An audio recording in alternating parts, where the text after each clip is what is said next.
ഇനി ബാക്കിയുള്ളത് 114 മണ്ഡലങ്ങൾ മാത്രം. മഹാരാഷ്ട്ര കഴിഞ്ഞു, ഡൽഹിയും പഞ്ചാബും കൂടി ഇനി തെരഞ്ഞെടുപ്പ് ചിത്രത്തിലേക്ക് പുതുതായി വരും. യു പിയും ബീഹാറും ഒഡീഷയും ബംഗാളും തീർന്നിട്ടില്ല. യു പിയിൽ SP കോൺഗ്രസ് ബന്ധത്തിന്റെ കരുത്തിൽ അത്ഭുതം സംഭവിക്കുമോ? അതോ 2019 യു പി BJPക്ക് അനുകൂലമാകുമോ? ഇന്ത്യ മുന്നണി എന്തെങ്കിലും പ്രതീക്ഷിക്കണമെങ്കിൽ അത് യു പിയിലെ മുന്നേറ്റത്തിലൂടെ ആയിരിക്കണം എന്ന യാഥാർത്ഥ്യം നിലനിൽക്കെ പ്രൈം ഡിബേറ്റ് ചർച്ച ചെയ്യുന്നു. ഇന്ത്യ ഇനി പ്രതീക്ഷിക്കണം.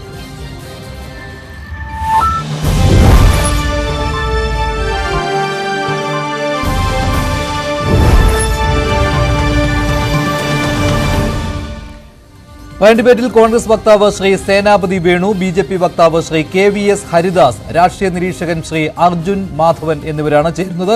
ആദ്യം ശ്രീ സേനാപതി വേണു, എന്തെങ്കിലും പ്രതീക്ഷ വേണമെങ്കിൽ അത് ഉത്തർപ്രദേശിലൂടെ ആയിരിക്കണം. പക്ഷേ ഇപ്പോൾ 5 ഘട്ടങ്ങൾ കഴിഞ്ഞപ്പോൾ യു പിയിൽ ഇനിയും ബാക്കിയുണ്ട് ചില മണ്ഡലങ്ങൾ, ബംഗാളിൽ ബാക്കിയുണ്ട് മണ്ഡലങ്ങൾ, മഹാരാഷ്ട്രയിൽ പോളിംഗ് പൂർത്തിയായി, ഇനി പുതുതായിട്ട് ഡൽഹി വരുന്നു, അതുപോലെ പഞ്ചാബും ചിത്രത്തിലേക്ക് കടന്നു വരും. പക്ഷേ ഉത്തർപ്രദേശാണല്ലോ ഏറെ നിർണായകമായി മാറുക. 62-ൽ കൂടുതൽ സീറ്റുകളിലേക്ക് വരുമെന്ന് BJP ഉറച്ചു വിശ്വസിക്കുന്ന ഈ സമയത്ത് എന്ത് സാധ്യതകൾ താങ്കൾക്ക് കാണാൻ കഴിയും ഇന്ത്യ സഖ്യത്തിന്, അതായത് SP കോൺഗ്രസ് സഖ്യത്തിന്?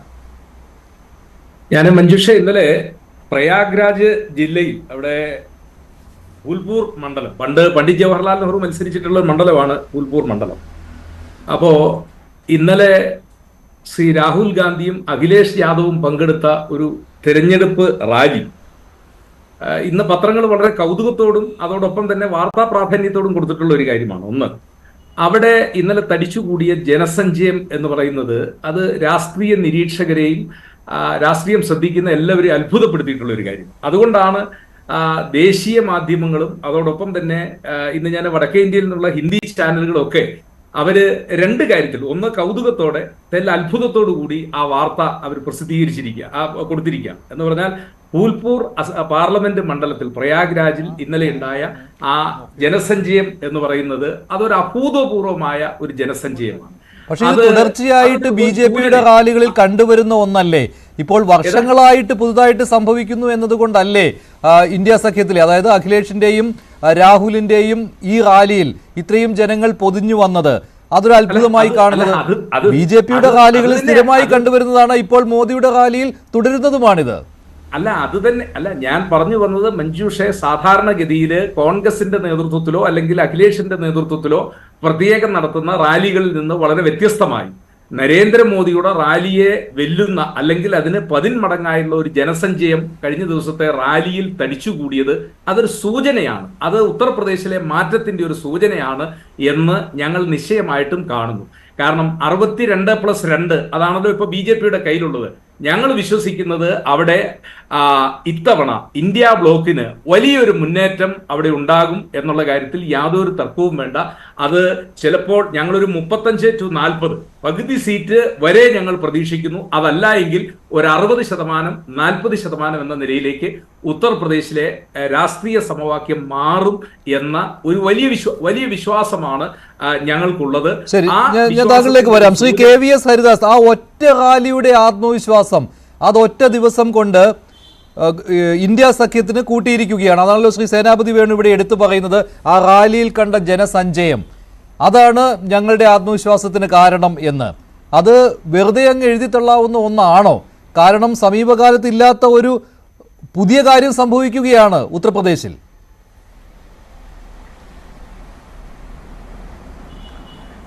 അല്ല മഞ്ജുഷേ, ആ റാലി നടന്നത് റായ്ബറേലിയിലോ അമേത്തിയിലോ ഒന്നുമല്ല, കോൺഗ്രസ്സുകാർ മത്സരിക്കുന്ന മണ്ഡലത്തിലും അല്ല, ഫൂൽപൂരാണ്. അവിടെ നടക്കട്ടെ, അതെന്തും ആയിക്കോട്ടെ. എനിക്ക് തോന്നുന്നു കോൺഗ്രസ്സുകാർ സമീപകാലത്ത് അമിത്ഷായും നരേന്ദ്രമോദിയും ഒക്കെ പങ്കെടുത്ത റാലികൾ മഞ്ജുഷ സൂചിപ്പിച്ചു, അതിൻ്റെ രൂപവും ഭാവവും ഒന്നും കണ്ടിട്ടില്ലെന്നാണ് എനിക്ക് തോന്നണേ. ഇന്നിപ്പോൾ പുരിയിലുണ്ടായിരുന്നു, ഇന്ന് ഒറീസയിലുണ്ടായിരുന്നു നരേന്ദ്രമോദി, ഇന്നലെ അദ്ദേഹം ബംഗാളിലുണ്ടായിരുന്നു. അവിടുത്തെ പരിപാടികളിലൊക്കെ ഉണ്ടായിരുന്ന ജനാവലിയുടെ തോതൊന്ന് വിലയിരുത്തട്ടെ, റോഡ് ഷോകളിൽ പങ്കെടുക്കുന്നവരുടെ എണ്ണം ഒന്ന് വിലയിരുത്തട്ടെ. ഞാൻ എൻ്റെ മുമ്പിൽ 2-3 കണക്കുകളുണ്ട്, അല്ലെങ്കിൽ ചില സൂചകങ്ങളുണ്ട്. ഇവർക്ക് കോൺഗ്രസ്സുകാർക്ക് എന്ത് വേണമെങ്കിലും അവകാശപ്പെടാം. ഉത്തർപ്രദേശിൽ 2019 തെരഞ്ഞെടുപ്പിൽ മായാവതിയും സമാജ്വാദി പാർട്ടിയും ഒന്നിച്ചായിരുന്നു. കോൺഗ്രസ് തനിച്ചാ മത്സരിച്ച്. സമാജ്വാദി പാർട്ടിയുടെയും മായാവതിയുടെയും ഒപ്പം RLD ഉണ്ടായിരുന്നു. ഇന്നിപ്പോൾ അവിടുത്തെ സ്ഥിതി എന്താ? കഴിഞ്ഞ തെരഞ്ഞെടുപ്പിൽ കഷ്ടിച്ച് 6% വോട്ട് കിട്ടിയ കോൺഗ്രസ് മാത്രമാണ് സമാജ്വാദി പാർട്ടിയുടെ ഒപ്പം ഉള്ളത്. മായാവതി വേറെയാണ് മത്സരിക്കുന്നത്. RLD NDAയുടെ ഒപ്പമാണ്. ഇതൊക്കെ കൊണ്ട് തന്നെ ഉത്തർപ്രദേശ് ഏത് നിലയിലേക്കാണ് പോകുന്നതെന്ന് മനസ്സിലാക്കാൻ പാഴൂർ പടിപ്പേരയിലൊന്നും പോകേണ്ട ആവശ്യമില്ല. രണ്ടാമത്തെ ഒരു കാര്യം, 2019 തെരഞ്ഞെടുപ്പിൽ BJP ഉത്തർപ്രദേശിൽ 50%-ലേറെ വോട്ട് നേടിയിരുന്നു. More than 50% votes. അങ്ങനെ ഒരു സ്ഥിതിവിശേഷം നിൽക്കുമ്പോൾ അതിൻ്റെ കൂടെ RLDയും കൂടി വരുമ്പോൾ BSP വേറിട്ട് നിൽക്കുമ്പോൾ ഉത്തർപ്രദേശിൻ്റെ രാഷ്ട്രീയ ചിത്രം എന്താണെന്ന് വിലയിരുത്താൻ ഏറെ ബുദ്ധിമുട്ടേണ്ട കാര്യമുണ്ടെന്ന് എനിക്ക് തോന്നണില്ല. അതായത് കഴിഞ്ഞ തവണ തന്നെ ഒരു സാച്ചുറേഷൻ പോയിന്റിലേക്ക് BJP എത്തിയിരുന്നു. അതിനപ്പുറത്തേക്ക് പ്രതീക്ഷിക്കേണ്ട എങ്കിൽ പോലും അതിൽ നിൽക്കും ഇല്ലേ? ഒരു 62-63 സീറ്റുകൾ കിട്ടും എന്നുള്ള ഉറച്ച വിശ്വാസം ഇല്ലേ? അതല്ലേ താങ്കളുടെ വിലയിരുത്തലിൽ വരുന്നത്?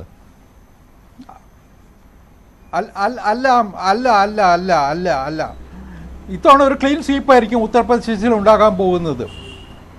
റായ്ബറേലിയിൽ രാഹുൽ ഗാന്ധി പോലും തോക്കുന്നത് നമുക്ക് കാണേണ്ടി വരും. സോണിയാഗാന്ധിയുടെ നെഹ്റു കുടുംബത്തിൻ്റെ തട്ടകത്തിൽ മറ്റൊരു രാജാവ് തോക്കുന്നതും കൂടി നമ്മൾ കാണേണ്ടി വരും എന്നതാണ് ഞങ്ങളുടെ പ്രതീക്ഷ, ഞങ്ങളുടെ വിശ്വാസം.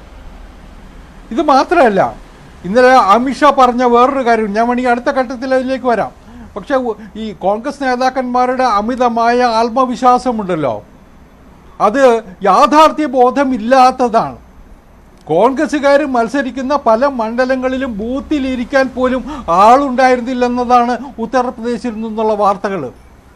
അത്ര ദയനീയമായിരുന്നു. സമാജ്വാദി പാർട്ടിയെ ആശ്രയിക്കാതെ ഒരു പോസ്റ്റർ പോലും ഒട്ടിക്കാൻ കഴിയാത്ത സ്ഥിതി കോൺഗ്രസിന് അവിടെയുണ്ട്. അത്രേ കോൺഗ്രസിന് സംഘടനയുള്ളൂ.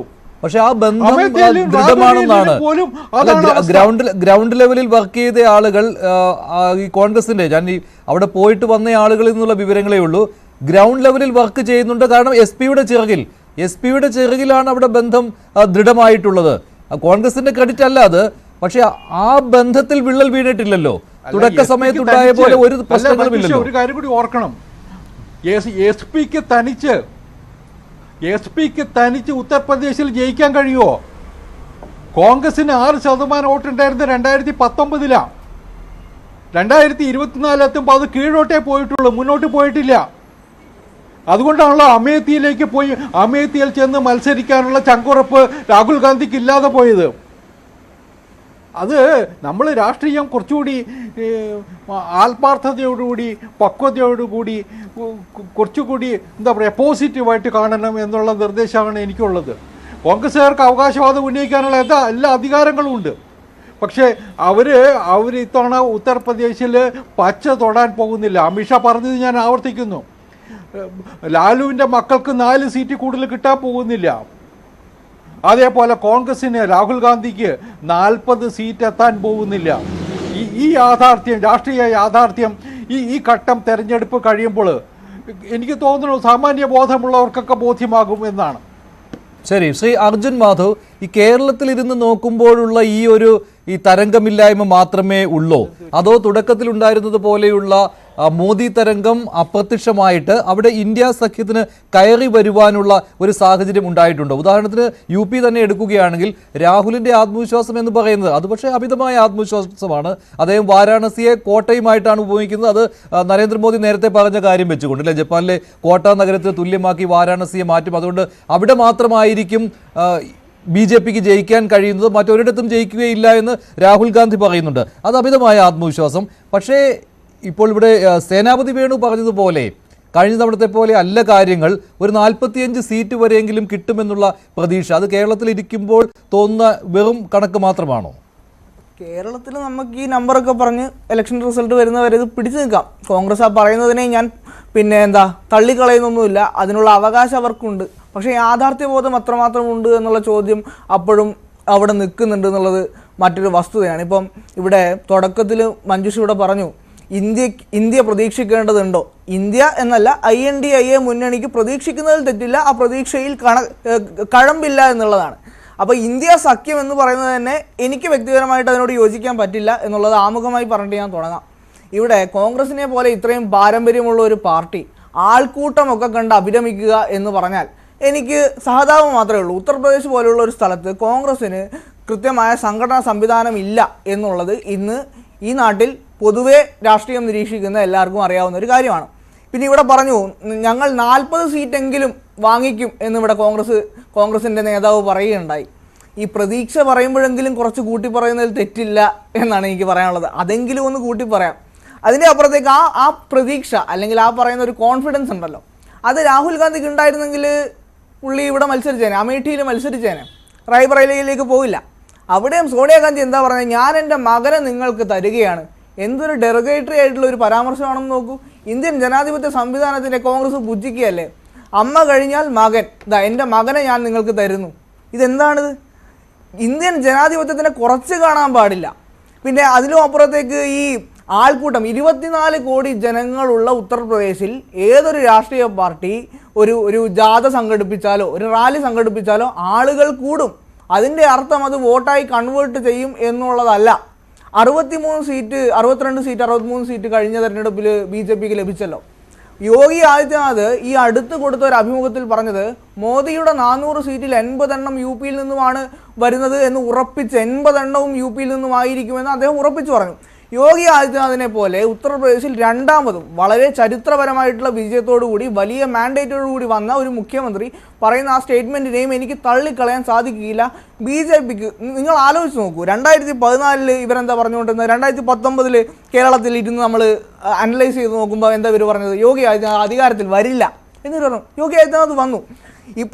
ഇത്തവണ BJPയെ സംബന്ധിച്ചിടത്തോളം ഉത്തർപ്രദേശ് ആയിക്കോട്ടെ മഹാരാഷ്ട്ര ആയിക്കോട്ടെ ഇതെല്ലാം വളരെ ക്ലീൻ സ്വീപ്പായിട്ട് അപ്രമാദിതമായിരിക്കും എന്നുള്ളതിൽ എനിക്ക് വ്യക്തിപരമായി സംശയമില്ല. കാരണം മഹാരാഷ്ട്രയുടെ കാര്യത്തിലേക്ക് വരുമ്പോൾ അങ്ങനെ താങ്കൾക്ക് വിലയിരുത്താൻ കഴിയുമോ? ഇപ്പോൾ ഉത്തർപ്രദേശ് ശരി, ഈ പറയുന്നത് പോലെ കോൺഗ്രസിന്റെ വലിയ അവകാശവാദം, പക്ഷേ മഹാരാഷ്ട്രയിൽ സിറ്റുവേഷൻ വേറൊന്നാണല്ലോ. ഇപ്പോൾ BJPക്ക് കഴിഞ്ഞ തവണത്തേക്കാൾ സീറ്റുകൾ കുറയുന്ന സംസ്ഥാനങ്ങളുടെ പട്ടികയിൽപ്പെടുത്തിയാൽ അതിൽ മഹാരാഷ്ട്രയും ഉൾപ്പെടുമല്ലോ. പക്ഷേ ഇവിടെ ശിവസേനയുടെ അവസ്ഥ എന്താണ്? ഇപ്പോൾ ഏകനാഥ് ഷിൻഡെ ഉൾപ്പെടെയുള്ള ആളുകൾ അവിടെ സ്പ്ലിറ്റ് ചെയ്ത് പോയതിനു ശേഷം ശിവസേനയുടെ അവസ്ഥ പഴയതുപോലെ അത്ര സ്റ്റേബിൾ ഒന്നും അല്ല. അതിൻ്റെ അപ്പുറത്തേക്ക് NCPയുടെ കാര്യം എടുത്തു കഴിഞ്ഞാൽ NCP ഇപ്പോൾ ഏത് സഖ്യത്തിനോടൊപ്പം പോകും എന്നുള്ളത് ഇപ്പോഴും NCP തീരുമാനിച്ചിട്ടില്ല. നമ്മൾ അനലൈസ് ചെയ്യേണ്ട കാര്യമാണ്. അപ്പം അവിടെ ഇവർക്ക് കൃത്യമായ സഖ്യം ഉണ്ടാക്കാൻ സാധിച്ചിട്ടുണ്ടോ? നിങ്ങൾ ആലോചിക്കും, മഹാരാഷ്ട്ര പോലെയൊരു സംസ്ഥാനത്ത് NCP ആരുടെ ഭാഗത്താണ് എന്ന് പറയാൻ ഇന്നും കോൺഗ്രസിന് സാധിച്ചിട്ടില്ല. NCP പകുതിക്കാല് BJPയിലും പകുതിക്കാല് ഇന്ത്യ സഖ്യത്തോടൊപ്പവും വച്ച് വളരെ ടാക്ടിക്കലായിട്ടാണ് അവർ പ്ലേ ചെയ്തുകൊണ്ടിരിക്കുന്നത്. അതുകൊണ്ട് കൃത്യമായ സഖ്യം നിങ്ങൾക്ക് ഉണ്ടാക്കാൻ സാധിക്കാത്തിടത്തോളം കാലം ഈ പറയുന്ന ഒരു പാർട്ടികൾക്കും BJPയോട് തൊട്ടുകൂടായ്മയില്ല എന്നുള്ളത് വസ്തുതയല്ലേ. അപ്പോൾ ആ ഒരു സാഹചര്യം കൂടി നിലനിൽക്കുമ്പോൾ നിങ്ങൾക്ക് കൃത്യമായ സഖ്യമില്ലെങ്കിൽ മഹാരാഷ്ട്രയിലും പച്ച തൊടാമെന്ന് വിചാരിക്കുന്നതിൽ വലിയ കഥയൊന്നുമില്ല. പിന്നെ ഉള്ളത് ബീഹാറാണ്. ബീഹാറിൽ ഒരു പക്ഷേ ഈ പറയുന്നത് പോലെയുള്ള മറ്റ് പ്രാദേശികമായിട്ടുള്ള പാർട്ടികളുടെ ഈ പറയുന്ന പോലെയുള്ള ഇൻഫ്ലുവൻസിനെ മറികടന്നുകൊണ്ട് ഒരു പക്ഷേ മൂന്നാമത്തെ പ്രാവശ്യം മോദി അധികാരത്തിൽ വരുമ്പോൾ BJPക്ക് വലിയ തോതിൽ സീറ്റ് ലഭിക്കുമെന്ന് തന്നെയാണ് ഇവിടെ ദേശീയ തലത്തിലുള്ള അനലിസ്റ്റുകൾ പറയുന്നത്. തീർച്ചയായിട്ടും ആ ഒരു വിലയിരുത്തലിനെയും നമ്മൾ വളരെ സൂക്ഷ്മതയോടെ നോക്കിക്കാണേണ്ട ഒന്ന് തന്നെയാണ്. ശരി, ഏറ്റവും അവസാനം പ്രശാന്ത് കിഷോറിന്റെ ഒരു വിലയിരുത്തൽ വന്നിട്ടുണ്ട്. അതിൽ അദ്ദേഹം പറയുന്ന കാര്യം ഈ പറയുന്ന ഇപ്പോൾ UP യിൽ അങ്ങനെ പ്രശ്നം ഉണ്ടാകാൻ പോകുന്നില്ല, ബീഹാറിൽ പ്രശ്നമുണ്ടാകില്ല, പക്ഷേ മഹാരാഷ്ട്രയിൽ സീറ്റുകളുടെ എണ്ണത്തിൽ കുറവ് സംഭവിക്കും. പക്ഷേ ഇപ്പുറത്ത് ബംഗാളിൽ സീറ്റുകളുടെ എണ്ണം, സേനാപതി വേണു താങ്കൾ കേൾക്കുന്നതിന് വേണ്ടിയാണ്, താങ്കൾ ഇത് വായിച്ചിട്ടുണ്ടാവും, ബംഗാളിൽ സീറ്റുകളുടെ എണ്ണം കൂടും. പിന്നെ ആ വടക്കേ ഇന്ത്യൻ സംസ്ഥാനങ്ങളിൽ കുറയുന്ന ചില സ്ഥലങ്ങളുണ്ട്. അതിൽ ഹരിയാനയുടെ കാര്യം അദ്ദേഹം പറയുന്നുണ്ട്, രാജസ്ഥാന്റെ കാര്യവും പറയുന്നുണ്ടെന്നാണ്. അപ്പോൾ അവിടെ കുറയുന്ന സീറ്റുകൾ തെലങ്കാനയിലും ആന്ധ്രയിലുമായിട്ട് NDAക്ക് സമാഹരിക്കാൻ കഴിയും. ഇതാണ് പ്രശാന്ത് കിഷോറിൻ്റെ ഒരു വിലയിരുത്തൽ വന്നിരിക്കുന്നത്. അതല്ലാതെ ഒരു എന്താ ഈ പറയുന്നത്, ഈ NDA തകിടം മറിച്ചുകൊണ്ട് ഇന്ത്യ സഖ്യം കയറി വരുന്നു എന്നുള്ള വിലയിരുത്തലിലേക്ക് അധികം ആളുകൾക്ക് വരാൻ കഴിഞ്ഞിട്ടില്ലല്ലോ. അത് ഇന്ത്യ സഖ്യത്തെ പൂർണ്ണമായും അനുകൂലിക്കുന്ന ആളുകൾ ഇത്ര അവകാശവാദം ഉന്നയിക്കുമെന്നല്ലാതെ ഒരു രാഷ്ട്രീയ വിലയിരുത്തലിലേക്ക് വരുന്നില്ലല്ലോ ശ്രീ സേനാപതി വേണു. പിന്നെ താങ്കൾ പറയുന്ന ഈ 40-45 സീറ്റിന്റെ അവകാശവാദം എന്ന് പറയുന്നത് അതൊരു അമിതമായ ആത്മവിശ്വാസത്തിൽ നിന്ന് ഉരുത്തിരിഞ്ഞു വരുന്ന ഒന്ന് മാത്രമല്ലേ UP യിൽ? അല്ല മഞ്ജുഷേ, 2009 എന്ന് പറയുന്നത് ഒരുപാട് ദൂരെയല്ല, ഒരുപാട് പുറകിലല്ല. 2009 2009 ഞങ്ങൾ ഒറ്റയ്ക്ക് മത്സരിച്ച് 22 സീറ്റ് നേടിയതാണ് ഉത്തർപ്രദേശിൽ. ബഹുമാന്യായ ശ്രീ KVS പറഞ്ഞതിനെ ഞാൻ അംഗീകരിക്കുന്നു. കഴിഞ്ഞ തെരഞ്ഞെടുപ്പിലെ ഞങ്ങളുടെ വോട്ടിംഗ് സംഖ്യ എന്നുള്ളത് 6% എന്നുള്ളത് ഞങ്ങൾ പല സീറ്റിലും മത്സരിക്കാത്തത് കൊണ്ടാണ്. UP-യിൽ ഇപ്പോഴും കോൺഗ്രസിന് ഒരു 10 മുതൽ 12% വരെ, കാരണം ഞങ്ങൾക്ക് UP-യിലെ എല്ലാ ഗ്രാമങ്ങളിലും ഇപ്പോഴും ഞങ്ങളുടെ എന്താ പറയുക ബൂത്ത് കമ്മിറ്റികളും വാർഡ് കമ്മിറ്റികളും മണ്ഡൽ കമ്മിറ്റികളും പ്രവർത്തിക്കുന്ന UP-യിൽ ഞങ്ങൾക്ക് എല്ലാ ഗ്രാമങ്ങളിൽ ചെന്ന് കഴിഞ്ഞാലും അതാണ് UP-യുടെ ഒരു സവിശേഷത എന്ന് പറയുന്നത്. അപ്പൊ ഞങ്ങളുടെ ഒരു വോട്ട് ബാങ്ക് എന്ന് പറയുന്നത് ഇവിടെ സൂചിപ്പിച്ചതുപോലെ കോൺഗ്രസിന്റെ എല്ലാ കാലഘട്ടത്തിലും ഒരു ആൾക്കൂട്ടമാണെന്നേ. അതല്ലാതെ ഒരു കേഡർ സംവിധാനത്തിൽ അർജുൻ പറഞ്ഞതിനെ ഞാൻ അംഗീകരിക്കുന്നു. ഞങ്ങളങ്ങനെ ഒരു കേഡർ സംവിധാനത്തിലൊന്നും നിൽക്കുന്ന ഒരു പാർട്ടിയല്ല. പക്ഷേ ഒരു ജനവികാരം മനസ്സിൽ കോൺഗ്രസ് UP-യിലെ ജനസംഖ്യ വെച്ച് നോക്കുമ്പോൾ അത് അത്ര വലിയ ആൾക്കൂട്ടം അത്ര വലിയ കാര്യമില്ല എന്നുള്ളതാണ് അർജുൻ ഇവിടെ വിലയിരുത്തിയത്. അല്ല ആ ആൾക്കൂട്ടങ്ങൾ ചിലപ്പോൾ നമ്മൾ പ്രതീക്ഷിക്കുന്നതിനപ്പുറത്തേക്ക് ആ ആൾക്കൂട്ടങ്ങൾ വോട്ടായി മാറുന്നത്. അതാണ് ഞാൻ 2009 ഉദാഹരണമായിട്ട് ചൂണ്ടിക്കാണിച്ചത്. പിന്നെ അങ്ങനെയാണെങ്കിൽ അങ്ങനെ വരുന്ന ആൾക്കൂട്ടം എന്ന് പറയുന്ന ഒരു ഭരണവിരുദ്ധതയുടെ, അതായത് ഉത്തർപ്രദേശിലെ ഭരണത്തോടുള്ള എതിർപ്പ് കൂടിയാവാം. അങ്ങനെയാണോ നിങ്ങളുടെ ഒരു വിലയിരുത്തൽ വരുന്നത്? അല്ല ഞാന് ഒരു 6 മാസം 9 മാസം മുമ്പ് നടന്ന ഒരു ചരിത്രം അർജുന്റെയും മഞ്ജുഷിന്റെയും മനസ്സിൽ ഓർമ്മയുണ്ടെങ്കിൽ ഇതേ ഉത്തർപ്രദേശിൽ തന്നെ സമാജ്വാദി പാർട്ടിയുടെ ഒരു MLA കാസി എന്ന് പറയുന്ന ഒരു അസംബ്ലി നിയോജക മണ്ഡലത്തിൽ അദ്ദേഹം രാജിവെച്ച് BJP-യിൽ ചേർന്ന് BJP-യുടെ സ്ഥാനാർത്ഥിയായിട്ട് മത്സരിച്ച് ഇന്നുവരെ അദ്ദേഹം തെരഞ്ഞെടുപ്പിൽ തോറ്റിട്ടുള്ളതല്ല കാസിയിൽ. അന്ന് ഈ UP-യുടെ മുഖ്യമന്ത്രി യോഗി ആദിത്യനാഥ് ആ തെരഞ്ഞെടുപ്പിൽ എത്രയോ യോഗങ്ങളിൽ പോയി പ്രസംഗിച്ച് അതൊരു പ്രസ്റ്റീജ് ഇഷ്യൂ ആയിട്ട് കൊണ്ടുവന്നതാണ്. പക്ഷെ അവിടെ അന്ന് ഇന്ത്യ മുന്നണി നിലവിലില്ല. പക്ഷെ ഒരു സ്ഥാനാർത്ഥി മാത്രമേ ഉണ്ടായിരുന്നുള്ളൂ, സമാജ്വാദി പാർട്ടിയുടെ സ്ഥാനാർത്ഥി. അപ്പോ സമാജ്വാദി പാർട്ടിയിൽ നിന്ന് BJP-യിലേക്ക് പോയി രാജിവെച്ച് മത്സരിച്ച സ്ഥാനാർത്ഥി തെരഞ്ഞെടുപ്പിന്റെ റിസൾട്ട് വന്നു കഴിഞ്ഞപ്പോൾ 38,000 വോട്ടിന് തോക്കുന്ന ഒരു ചിത്രമാണ്. ഇത് ഒരു കൊല്ലത്തിന് മുമ്പ് സംഭവിച്ച ഒരു കഥയാണ്. അപ്പൊ ഞാൻ പറഞ്ഞത് ഈ ഉത്തർപ്രദേശിലെ രാഷ്ട്രീയം എന്ന് പറയുന്നത് അതങ്ങനെ BJP-യിൽ മാത്രം കേന്ദ്രീകൃതമായിട്ടുള്ള ഒന്നല്ല. മായാവതി 2 വട്ടം ഒറ്റയ്ക്ക് ഭരണത്തിൽ വന്നിട്ടുള്ള ഒരു സംസ്ഥാനമാണ്. ഉത്തർപ്രദേശിന്റെ രാഷ്ട്രീയം എന്ന് പറഞ്ഞാൽ വളരെ ഫ്ലെക്സിബിൾ ആണ്. അതെങ്ങോട്ട് വേണമെങ്കിലും മാറാമെന്നുള്ളതാണ് ഉത്തർപ്രദേശിന്റെ രാഷ്ട്രീയ ചരിത്രം പരിശോധിച്ചാൽ. അപ്പോ ഞങ്ങൾക്ക് പൂർണ്ണമായ ഒരു വിശ്വാസം, കാരണം പോസ്റ്റ്പോൾ അലയൻസ് അല്ല, പ്രീപോൾ അലയൻസ് തന്നെ, അതായത് സമാജ്വാദി പാർട്ടിയും കോൺഗ്രസും തമ്മിലുള്ള അലയൻസ് അത് തെരഞ്ഞെടുപ്പിന് മുമ്പ് തന്നെ ഉണ്ടായിരിക്കുന്നു ഇന്ത്യ സഖ്യം എന്ന നിലയിൽ. അതുകൊണ്ടാണ് ഞങ്ങൾ 17 സീറ്റിലും അവർ 63 സീറ്റിലും മത്സരിക്കുന്നത്. അങ്ങനെ മത്സരിക്കുന്നതുകൊണ്ട് നിശ്ചയമായിട്ടും ഞങ്ങളുടെ പൂർണ്ണമായ ഒരു വിശ്വാസം കോൺഗ്രസിന്റെ ആ മാസ് വോട്ടും അതോടൊപ്പം തന്നെ സമാജ്വാദി പാർട്ടിയും ചേർന്ന് കഴിയുമ്പോൾ ഞങ്ങൾക്ക് അവിടെ അത്ഭുതങ്ങൾ സൃഷ്ടിക്കാനായിട്ട് കഴിയും എന്ന് ഞങ്ങൾ ഉറച്ചു വിശ്വസിക്കുന്നു. താങ്കൾ ആത്മവിശ്വാസം പ്രകടിപ്പിക്കുന്ന അടുത്ത സംസ്ഥാനം മഹാരാഷ്ട്രയാണല്ലോ. അവിടെയും അർജുൻ അതിനെ എതിർക്കുകയാണ്. എങ്ങനെ ആത്മവിശ്വാസം കോൺഗ്രസ് പ്രകടിപ്പിക്കുന്ന അടുത്ത സംസ്ഥാനം എന്ന് പറയുന്നത് മഹാരാഷ്ട്രയാണല്ലോ. അവിടെ മഹാഗഠബന്ധൻ എന്തോ അത്ഭുതം കാണിക്കുമെന്ന്. അവിടെയും ശിവസേനയുടെ കാര്യവും NCP-യുടെ കാര്യവും എടുത്തു പറഞ്ഞുകൊണ്ടാണ് അർജുൻ ഇവിടെ ഖണ്ഡിച്ചത്. അല്ല, മഹാരാഷ്ട്രയിൽ യഥാർത്ഥ NCP ഏതാണെന്നോ യഥാർത്ഥ ശിവസേന ഏതാണ് എന്നും ഈ തെരഞ്ഞെടുപ്പോട് കൂടിയേ അത് വ്യക്തമാവുകയുള്ളൂ. കാരണം ഏകനാഥ് ഷിൻഡെയുടെ നേതൃത്വത്തിൽ ഇപ്പൊ ഭരണമുള്ളത് കൊണ്ട് കുറെ ആളുകൾ MLA-മാരും MP-മാരും ഒക്കെ, അല്ലെങ്കിൽ MLA-മാരും അധികാര കേന്ദ്രത്തിലുള്ളവരും അപ്പുറത്തുണ്ട്. പക്ഷേ അവിടുത്തെ മാസ് അത് പഴയ ശിവസേനയുടെ നേതാവ് ബാലാസാഹിബ് ഠാക്കറെയുടെ ബാൽ ഠാക്കറെയുടെ എന്താ പറഞ്ഞ വിശ്വാസ പ്രമാണങ്ങളെ ഉൾക്കൊള്ളുന്ന ആളുകളാണ്. അവർ ഉദ്ധവ് താക്കറെയോടൊപ്പമാണ് എന്നുള്ളത് ഈ തെരഞ്ഞെടുപ്പിലൂടെ പുറത്തു വരേണ്ടതാണ്. അടുത്തത് NCP-യെ സംബന്ധിച്ചിടത്തോളം NCP-യുടെ ജനവിഭാഗങ്ങൾ, അടിസ്ഥാന ജനവിഭാഗം എന്ന് പറയുന്നത് അത് ശരത് പവാറും സുപ്രിയ സുളെയും നേതൃത്വം കൊടുക്കുന്ന NCP ശരത് പവാറിലാണ്. കുറെ ആളുകളെ എന്താ പറഞ്ഞ കേസിന്റെ കാര്യമോ അല്ലെങ്കിൽ അധികാരത്തിന്റെ സമ്മർദ്ദമൊക്കെ ഉപയോഗിച്ചുകൊണ്ട് പ്രഫുൽ പട്ടേലിനെ പോലുള്ള ആളുകളെ ഇപ്പുറത്തേക്ക് മാറ്റിയിട്ടുണ്ട്, അല്ലെ അജിത് പവാറിനെ പോലുള്ള ആളുകളെ മാറ്റിയിട്ടുണ്ടെന്നുള്ളത് ശരിയാണ്. പക്ഷേ NCP-യുടെ അടിസ്ഥാന വോട്ട് വർഗം അല്ലെങ്കിൽ മാസ് എന്ന് പറയുന്നത് അതെപ്പോഴും ശരത് പവാറിനും അദ്ദേഹത്തിന്റെ പുത്രി സുപ്രിയ സുളയ്ക്കും ഒപ്പമാണ്. അതോടൊപ്പം തന്നെ ശിവസേന എന്ന് പറയുന്ന രാഷ്ട്രീയ പാർട്ടി അത് ബാൽ ഠാക്കറെയുടെ പാർട്ടിയാണ്. ബാൽ ഠാക്കറെയും ബാൽ ഠാക്കറെയുടെ കുടുംബാംഗങ്ങളും മക്കളും എവിടെ നിൽക്കുന്നു അവിടെ ആയിരിക്കും ശിവസേന എന്നുള്ളത്. അതിപ്പോ ഏതായാലും 4-ാം തീയതി നമുക്കത് വെളിപ്പെടാനായി അല്ലെങ്കിൽ അത് പുറത്തു വരികയുള്ളൂ. അവിടെ ശ്രീ രമേശ് ചെന്നിത്തലയാണ് കോൺഗ്രസിന്റെ AICC-യുടെ നിരീക്ഷകനായി. ഇന്ന് അദ്ദേഹത്തിന്റെ ഒരു വാർത്താ സമ്മേളനത്തിൽ അദ്ദേഹം പറഞ്ഞ് 35 സീറ്റ്. ഞാനിപ്പോ അത്രത്തോളം പോകുന്നില്ലെങ്കിലും ഒരു കാര്യം ശരിയാണ്, കോൺഗ്രസിന് അവിടെ വലിയ മുന്നേറ്റം ഉണ്ടാക്കാൻ കഴിയും. കഴിഞ്ഞ പ്രാവശ്യത്തേക്കാൾ അതിന്റെ ഒരു പകുതി സീറ്റിലേക്ക് BJP-യുടെ സംഖ്യ മഹാരാഷ്ട്രയിൽ മാറുമെന്നുള്ള കാര്യത്തിൽ തർക്കമില്ല. അപ്പോൾ ഈ രണ്ടുമായി കഴിഞ്ഞപ്പോൾ തന്നെ 303 ഒരുപാട് താഴേക്ക് പോയല്ലോ, ഒരുപാട് താഴേക്ക് പോവുകയാണല്ലോ സേനാപതി. താങ്കളുടെ വാക്കുകൾ ശ്രദ്ധിച്ചു കഴിഞ്ഞാൽ ബീഹാറും താങ്കൾ ഇതിന്റെ കൂടെ കൂട്ടുന്നുണ്ട്. അപ്പോൾ 272 താഴേക്ക് പോയി. ഞാൻ ഒന്നുകൂടി ഒരു മിനിറ്റ് കൂടി ഒന്ന് പറഞ്ഞോട്ടെ. സൗത്ത് ഇന്ത്യയിലെ 130 സീറ്റ്, ആ സൗത്ത് ഇന്ത്യയിലെ 130 സീറ്റിൽ കഴിഞ്ഞ പ്രാവശ്യം 29 സീറ്റുകൾ നേടിയിരുന്ന BJP ഈ പ്രാവശ്യം അതിൽ ഒരുപാട് താഴേക്ക് പോകും, ഒരുപാട് താഴേക്ക്. താങ്കൾ കർണാടകം വെച്ചുകൊണ്ടാണ് പറയുന്നത്. കർണാടകത്തിൽ പകുതിയിലേറെ സീറ്റുകൾ നിങ്ങൾക്ക് കിട്ടുമെന്നുള്ള ആത്മവിശ്വാസമല്ലേ ഇപ്പോൾ? ഏതാ കർണാടകം വെച്ചുകൊണ്ടാണ് താങ്കൾ പറയുന്നത് അല്ലേ? അല്ല, കർണാടകയല്ല, ഞാൻ മുഴുവൻ സൗത്ത് ഇന്ത്യയും 130 സൗത്ത് ഇന്ത്യയിലെ മറ്റ് സ്റ്റേറ്റുകളൊക്കെ കർണാടകത്തിൽ അല്ല. അപ്പോൾ കർണാടകം കൂട്ടിയാലേ താങ്കളുടെ കണക്ക് ശരിയാവുകയുള്ളൂ. കർണാടകത്തിൽ BJP താഴെ പോയാലേ താങ്കളുടെ കണക്ക് ശരിയാവുകയുള്ളൂ. അതെ, കർണാടകത്തിൽ BJP വല്ലാതെ താഴേക്ക് പോകും. ഇപ്പോ ഈ തെരഞ്ഞെടുപ്പിന്റെ അവസാന ഘട്ടത്തിൽ ഉണ്ടായ ഈ പ്രജുൽ രേവണ്ണയുമായിട്ട് ബന്ധപ്പെട്ട ഇഷ്യൂസ് ഒക്കെ അവരെ വല്ലാതെ താഴേക്ക് പോകുന്ന ഒരു സാഹചര്യം അവിടെ സംജാതമാക്കിയിട്ടുണ്ട്. അപ്പൊ 130 സീറ്റുകളുള്ള സൗത്ത് ഇന്ത്യ, ആ ദക്ഷിണ ഭാരതത്തിൽ നിന്ന് ഇന്ത്യ ബ്ലോക്കിന് ഞങ്ങൾക്ക് വലിയ മുന്നേറ്റം ഉണ്ടാകും.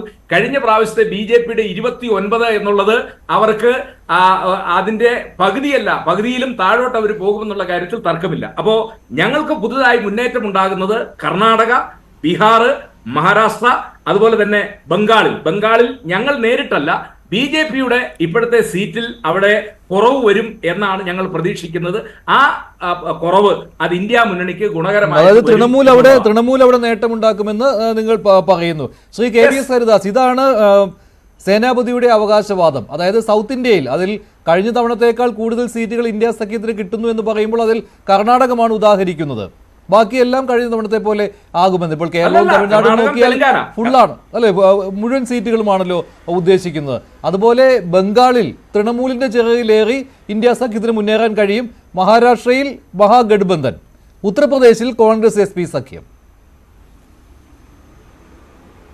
ബീഹാറിൽ RJD ഉൾപ്പെടുന്ന സഖ്യം. എന്ത് അവകാശവാദം ഉന്നയിക്കാനുള്ള അധികാരവും കോൺഗ്രസ്സുകാർക്കുണ്ട്. അവരുടെ വിശ്വാസം അവരെ സംരക്ഷിക്കട്ടെ. പക്ഷെ ഞാൻ ഒരു കാര്യം സൂചിപ്പിക്കാം. 2019 നരേന്ദ്രമോദിയുടെ BJP-യുടെ അല്ലെങ്കിൽ NDA ഏതാണ്ട് 224 സീറ്റ് ജയിച്ചത്. 2019 224 MP-മാർ ലോകസഭയിൽ എത്തിയത് 50%-ലധികം വോട്ട് നേടിക്കൊണ്ടാണ്. More than 50%. ഏതാണ്ട് 48 സീറ്റ് കൂടി ഉണ്ടെങ്കിൽ 50%-ലധികം വോട്ടോടുകൂടി ഭൂരിപക്ഷം കിട്ടുന്ന സ്ഥിതി മോഡിക്ക് ഉണ്ടാകുമായിരുന്നു. ഇത്തവണ അന്ന് ആ 50% വോട്ട് കിട്ടിയ 50%-ലധികം വോട്ട് കിട്ടിയ മണ്ഡലങ്ങളിൽ BJP തോക്കണമെങ്കിൽ ഒരു 15%-ലധികം ഡിഫറൻസ് വോട്ടിങ്ങിൽ ഉണ്ടാകണം BJPക്ക് എതിരായിട്ട്. അതുണ്ടാകുമെന്ന് പറയാൻ സാധിക്കുമോ? എനിക്ക് തോന്നണില്ല അങ്ങനെ ഒരു പ്രഡിക്ഷൻ നടത്താനുള്ള ചങ്കുറപ്പ് ഇവിടെ ഈ കൂട്ടർക്കുണ്ടെന്ന്. രണ്ടാമത്തേത്, ഞങ്ങളുടെ പ്രതീക്ഷ 272-ലധികം സീറ്റുകൾ ഇത്തവണ 50%-ലധികം വോട്ടോടുകൂടി ജയിക്കുമെന്നാണ്. അതിനുള്ള സംഘടനാ പ്രവർത്തനം ഞങ്ങൾ ചെയ്തിട്ടുണ്ട്. അതിന് പാകത്തിനുള്ള ഒരു ഭരണ മികവ് ഈ ഗവൺമെൻറ്റിനുണ്ട്. അത് ജനങ്ങളുടെ മുന്നിൽ കൊണ്ടുവരാൻ ഞങ്ങൾക്ക് സാധിച്ചിട്ടുണ്ട്. ഈ ഗവൺമെൻറ്റിൻ്റെ ആനുകൂല്യങ്ങൾ പറ്റിയവരെ നേരിൽ കണ്ട് വോട്ട് അഭ്യർത്ഥിക്കാൻ, അവരുടെ വോട്ട് ഉറപ്പാക്കാൻ ഞങ്ങൾക്ക് സംഘടനാ സംവിധാനം ഉണ്ടായിരുന്നു. അത് ഞങ്ങൾ ഉറപ്പാക്കിയിട്ടുണ്ട്. അതുകൊണ്ട് ഞങ്ങൾക്കൊരു ആശങ്കയുമില്ല. ഇത്തവണ 400 സീറ്റെന്ന് ഞങ്ങൾ പറയുന്നത് വെറും എന്താ പറയുക, മലർപ്പടിക്കാരുടെ സ്വപ്നം പോലെയല്ല. 400-ന്റെ അവകാശവാദത്തിൽ നിന്ന് താഴെ പോയിട്ടില്ലേ ശ്രീ KVS ഹരിദാസ്? അത് ആദ്യം അണികളെ ആവേശഭരിതരാക്കാൻ ചെയ്ത കാര്യമല്ലേ? അതിൽ നിന്ന് എന്തായാലും താഴെ പോന്നിട്ടുണ്ടല്ലോ. 400 എന്നുള്ളത് ഏത് തരത്തിലുള്ള കണക്ക് കൂട്ടൽ നടത്തിയാൽ പോലും അതിലേക്ക് എത്തില്ലല്ലോ.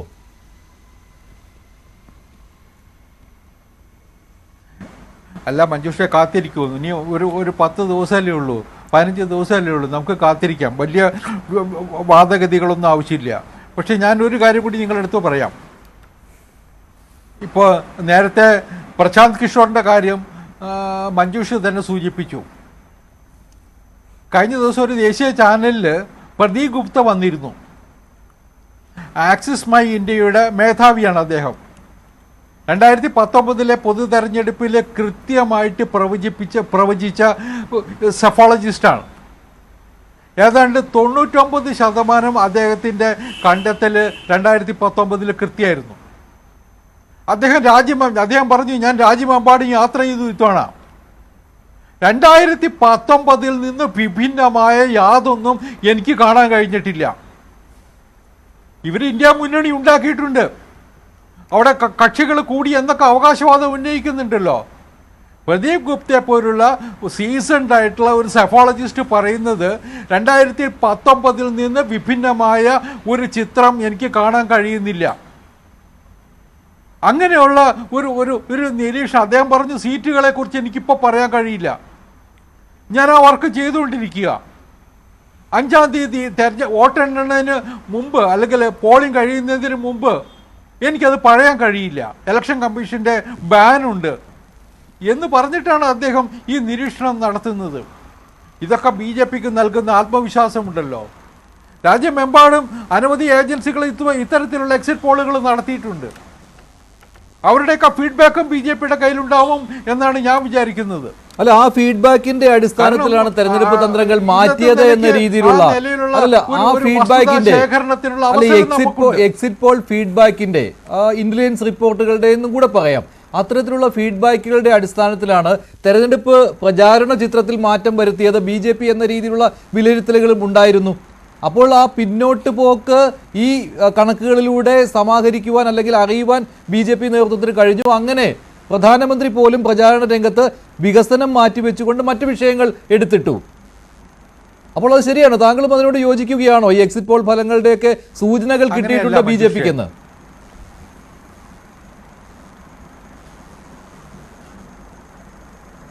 എന്നോടാണോ ചോദ്യം?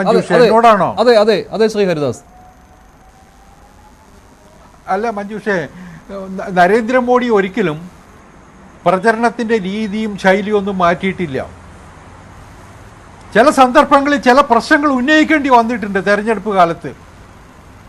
മോഡി ഗ്യാരണ്ടിയും മോഡി ഗവൺമെൻറ് നാട്ടിൽ ചെയ്ത വികസന പ്രവർത്തനങ്ങളും ക്ഷേമ പ്രവർത്തനങ്ങളും ഒക്കെ തന്നെയാണ് BJP ജനങ്ങളുടെ മുമ്പിൽ വെച്ചത്. പക്ഷേ മറ്റു ചില കാര്യങ്ങൾ BJPക്ക് ചൂണ്ടിക്കാണിക്കേണ്ടി വന്നിട്ടുണ്ട്, മോഡിക്ക് ചൂണ്ടിക്കാണിക്കേണ്ടി വന്നിട്ടുണ്ട്. അതെന്തുകൊണ്ടാണ്? അതിൽ ഏറ്റവും പ്രധാന പ്രശ്നം മുസ്ലിം അപ്പീസ്മെന്റ് പോളിസിയാണ് പ്രതിപക്ഷ കക്ഷികളുടെ. മുസ്ലിങ്ങൾക്ക് സംവരണം കൊടുക്കുമെന്ന് കർണാടകത്തിലെ ഗവൺമെന്റ് തീരുമാനമെടുത്തു. 2012 മുതൽ രാഹുൽ ഗാന്ധി അത് പറഞ്ഞിട്ടുണ്ട് ഇവിടെ. ഇത്തവണയും മതത്തിൻ്റെ അടിസ്ഥാനത്തിൽ സംവരണം കൊടുക്കാൻ ഞങ്ങൾ തയ്യാറാകും എന്നുള്ള ആഹ്വാനം വരുമ്പോൾ അത് ഭരണഘടനാ വിരുദ്ധമാണെന്ന് പറയാനുള്ള ബാധ്യത BJPക്ക് ഇല്ലേ? ചുമതലയില്ലേ? അത് ചൂണ്ടിക്കാണിക്കാനുള്ള ഉത്തരവാദിത്തമില്ലേ? അത് ഇവിടുത്തെ ഇന്ത്യയിലെ മുസ്ലിം ജനതയെ, മുസ്ലിം മാസസിനെ തെറ്റിദ്ധരിപ്പിക്കുകയാണ്, അവരെ വഴിതെറ്റിക്കാനുള്ള ശ്രമമാണെന്ന് ചൂണ്ടിക്കാണിക്കാനുള്ള ഉത്തരവാദിത്തം നരേന്ദ്രമോദിക്കില്ല. അത് അദ്ദേഹം ചൂണ്ടിക്കാണിക്കുമ്പോൾ എങ്ങനെയാണ് നയപരമായ വ്യത്യാസമാകുന്ന നിലപാടുകളിൽ നിന്ന് മാറുന്നത്? മോഡി അത്രയും ചെയ്തിട്ടുള്ളൂ. ഇവിടെ മുസ്ലിം വോട്ടുകളെ ലക്ഷ്യമാക്കി മുസ്ലിം കമ്മ്യൂണിറ്റിയെ തെറ്റിദ്ധരിപ്പിച്ച് വോട്ട് നേടാനുള്ള കുതന്ത്രങ്ങൾ പ്രയോഗിക്കുന്ന സമയത്ത് അത് കുതന്ത്രമാണെന്ന് ചൂണ്ടിക്കാണിക്കാൻ നരേന്ദ്രമോദി തയ്യാറായിട്ടുണ്ട്. അത് രാജ്യം ശ്രദ്ധിച്ചിട്ടുമുണ്ട് എന്നതാണ് നമ്മൾ കാണേണ്ടത്. ശരി ശരി ശ്രീ KVS ഹരിദാസ്. ശ്രീ അർജുൻ മാധവൻ, ഈ ഇതുവരെയുള്ള എന്ന് വെച്ചാൽ ഒരു 2 ഘട്ടം കഴിയുന്നത് വരെ മറ്റൊരു രീതിയിലായിരുന്നു ഈ തെരഞ്ഞെടുപ്പ് പ്രചാരണ രംഗവും അതുപോലെ തന്നെ പൊതുവെയുള്ള ചിത്രവും ഈ വിജയ സൂചനകളുമൊക്കെ. അപ്പോൾ NDAയ്ക്കും BJPക്കും എതിർപ്പിൻ്റെ ഒരു സ്വരം പോലും ആർക്കും ഉയർത്തുവാൻ കഴിഞ്ഞിട്ടില്ല എന്നതായിരുന്നു അതുവരെയുള്ള ഫീലിങ്സ്. പക്ഷെ പെട്ടെന്ന് അവിടെ നിന്ന് കാര്യങ്ങൾ മാറുകയാണ്. ഇപ്പോൾ ഇവിടെ KVS തന്നെ പറഞ്ഞ കാര്യം വെച്ച് നോക്കുമ്പോൾ ഈ സൂചനകളൊക്കെ കിട്ടിയിട്ടുണ്ടാവും. അത് സ്വാഭാവികമാണല്ലോ, ഇന്റലിജൻസ് റിപ്പോർട്ടുകളും ഒക്കെ വരും. അപ്പോൾ തൊട്ടാണ്, ഈ 3ാം ഘട്ടം തൊട്ടാണ് ഒരു മത്സരത്തിൻ്റെ പ്രതീതി ഉണ്ടായി വന്നത്. അതിപ്പോൾ വെറുതെ കേരളത്തിൽ നിന്ന് നോക്കുന്നത് കൊണ്ട് മാത്രം ഉണ്ടായ ഒരു കാര്യമാണെന്ന് തീർത്ത് പറയാൻ പറ്റുമോ? രാജ്യവ്യാപകമായി അത്തരമൊരു പ്രതീതി ഉണ്ടായിട്ടില്ലേ? അത് ഇന്ത്യ മുന്നണിയുടെ പ്രചാരണത്തിൽ പോലും പ്രതിഫലിച്ചിട്ടില്ലേ? ആത്മവിശ്വാസമില്ലാത്ത ഒരു കൂട്ടം എന്നതിൽ നിന്ന് മാറിയിട്ട് ഞങ്ങൾക്ക് മുന്നേറി വരാൻ കഴിയും എന്നുള്ള ഒരു ബോഡി ലാംഗ്വേജിൽ പോലും ഉണ്ടായ ഒരു വ്യത്യാസം അത് പ്രതിഫലിക്കുന്നതല്ലേ കഴിഞ്ഞ ഘട്ട തെരഞ്ഞെടുപ്പ് പ്രചാരണങ്ങൾ? അല്ല, ഇത് ആരുടെ ബോഡി ലാംഗ്വേജിലാണ് മാറ്റം വരുന്നതെന്നുള്ളൊരു ചോദ്യമുണ്ട്. ഇവിടെ ഇപ്പം ഇന്ത്യ സഖ്യം എന്ന് പറഞ്ഞു. ഇന്ത്യ സഖ്യത്തിന് എൻ്റെ അടിസ്ഥാനപരമായ വാദം, ഇന്ത്യ സഖ്യം എന്ന് പറയുന്ന ഒരു സഖ്യത്തിന് തന്നെ ഇന്ന് പറയുന്നതോ നാളെ പറയുന്നതോ ആയ കാര്യങ്ങളിൽ യാതൊരു സ്റ്റെബിലിറ്റിയും ഇല്ല എന്നുള്ളതാണ് കാരണം രാഹുൽ ഗാന്ധി വെസ്റ്റ് ബംഗാളിലൂടെ ഭാരത് ജോഡോ യാത്രയും ഒക്കെ ആയി പോകുന്ന സമയത്ത്, ഭാരത് ന്യായ് യാത്ര അതൊക്കെ ആയി പോകുന്ന സമയത്ത് മമതാ ബാനർജി അതുമായിട്ട് സഹകരിച്ചിട്ടില്ല. ഇവരെല്ലാവരും കൂടി വേദിയിൽ ഇരുന്നിട്ടുള്ള എത്ര പൊതുയോഗങ്ങൾ സംഘടിപ്പിക്കാൻ ഇവർക്ക് സാധിച്ചിട്ടുണ്ട് എന്നുള്ളത് മറ്റൊരു ചോദ്യമാണ്. പക്ഷെ അങ്ങനെ ഭിന്നിച്ച് നിൽക്കുമ്പോഴും ആ വോട്ടുകൾ ആര് സമാഹരിച്ചാലും ആത്യന്തികമായിട്ട് അത് ഇന്ത്യ മുന്നണിയുടെ അക്കൗണ്ടിലേക്ക് വരും. ഉദാഹരണത്തിന് കേരളത്തിൽ അങ്ങനെയാണ്, ബംഗാളിൽ അങ്ങനെയാണ്. അത് വോട്ടായിട്ട് കൺവേർട്ട് ചെയ്യുമെന്ന് പോലും പറയാറായിട്ടില്ല. ഈ പറയുന്ന പോലെ പ്രശാന്ത് കിഷോറിന്റെ റിപ്പോർട്ട് ഞാനതിനെ പിന്താങ്ങുന്നൊന്നുമല്ല, ബിക്കോസ് എനിക്ക് ഈ അനലിസ്റ്റുകളുടെ റിപ്പോർട്ടുകൾ അത്ര കണ്ട് ഞാനതിനെ പിന്താങ്ങുന്നൊന്നുമില്ല. പക്ഷേ പ്രശാന്ത് കിഷോർ പറഞ്ഞത് വെസ്റ്റ് ബംഗാളിൽ അത്ഭുതങ്ങൾ ഉണ്ടാകുമെന്നാണ് പറഞ്ഞത്. അതിൻ്റെ അപ്പുറത്തേക്ക് ഇവിടെ കോൺഗ്രസിൻ്റെ പ്രതിനിധി പറഞ്ഞ ഒരു കാര്യം എനിക്ക് വളരെ കൗതുകകരമായിട്ട് തോന്നി. ഈ ബാലാസാഹിബ് താക്കറെയുടെ കുടുംബം ഞങ്ങളുടെ കൂടെയാണെന്ന് പറഞ്ഞു. ഈ ബാലാസാഹിബ് താക്കറെയും ശിവസേനയെയും അവരുടെ നയങ്ങളെയും എല്ലാം ഏത് കാലഘട്ടം മുതലാണ് കോൺഗ്രസ് അംഗീകരിച്ചു തുടങ്ങിയതെന്നൊന്ന് പറഞ്ഞെന്നാൽ കൊള്ളാം. 2014 നിങ്ങൾ ശിവസേനയെ അംഗീകരിച്ചിരുന്നു. ശിവസേന ഈ പറയുന്നത് പോലെ ഇപ്പം നിങ്ങളുടെ കൂടെ വന്നപ്പോൾ ശിവസേനയെ നിങ്ങൾക്ക് അംഗീകരിക്കാം. അതുവരെ ഇവർ ശിവസേനയെ എന്തൊക്കെയാണ് മഹാരാഷ്ട്രയിൽ പറഞ്ഞുകൊണ്ടിരുന്നത്? പക്ഷേ ഇപ്പോൾ ഒരു കോമൺ അജണ്ടയുണ്ട്, ബിജെപി അധികാരത്തിൽ എന്നുള്ള കോമൺ അജണ്ട. അതൊരു കോമൺ അജണ്ടയാണോ? അതാണ് ഇപ്പോൾ ഇന്ത്യ സഖ്യത്തിന് മുന്നിൽ. അതാണ് അല്ലല്ല, ആ അജണ്ട അവർക്ക് ആവാം, അത് ജനങ്ങളുടെ ആവശ്യമല്ലല്ലോ. മോദി പാടില്ല, മോദി പറ്റില്ല, ഇദ്ദേഹത്തെ താഴെ ഇറക്കണം എന്നുള്ളത് ഇവരുടെ അജണ്ടയാണ്. അത് ജനങ്ങളിലേക്ക് കൺവേർട്ട് ചെയ്യാൻ പറ്റിയിട്ടുണ്ടോ എന്നുള്ളതാണ് ചോദ്യം. നമ്മൾ വളരെ എന്താ പറയുക, ന്യൂമറിക്കലി നോക്കിയാൽ പോലും നമുക്ക് മനസ്സിലാവും പുതിയ ഒരുപാട് വോട്ടുകൾ ബി ജെ പിയിലേക്കാണ് വരുന്നത്. പുതിയ വോട്ടുകൾ സമാഹരിക്കുന്നതിൽ കോൺഗ്രസിന് വലിയ പരാജയം സംഭവിക്കുന്നുണ്ട്.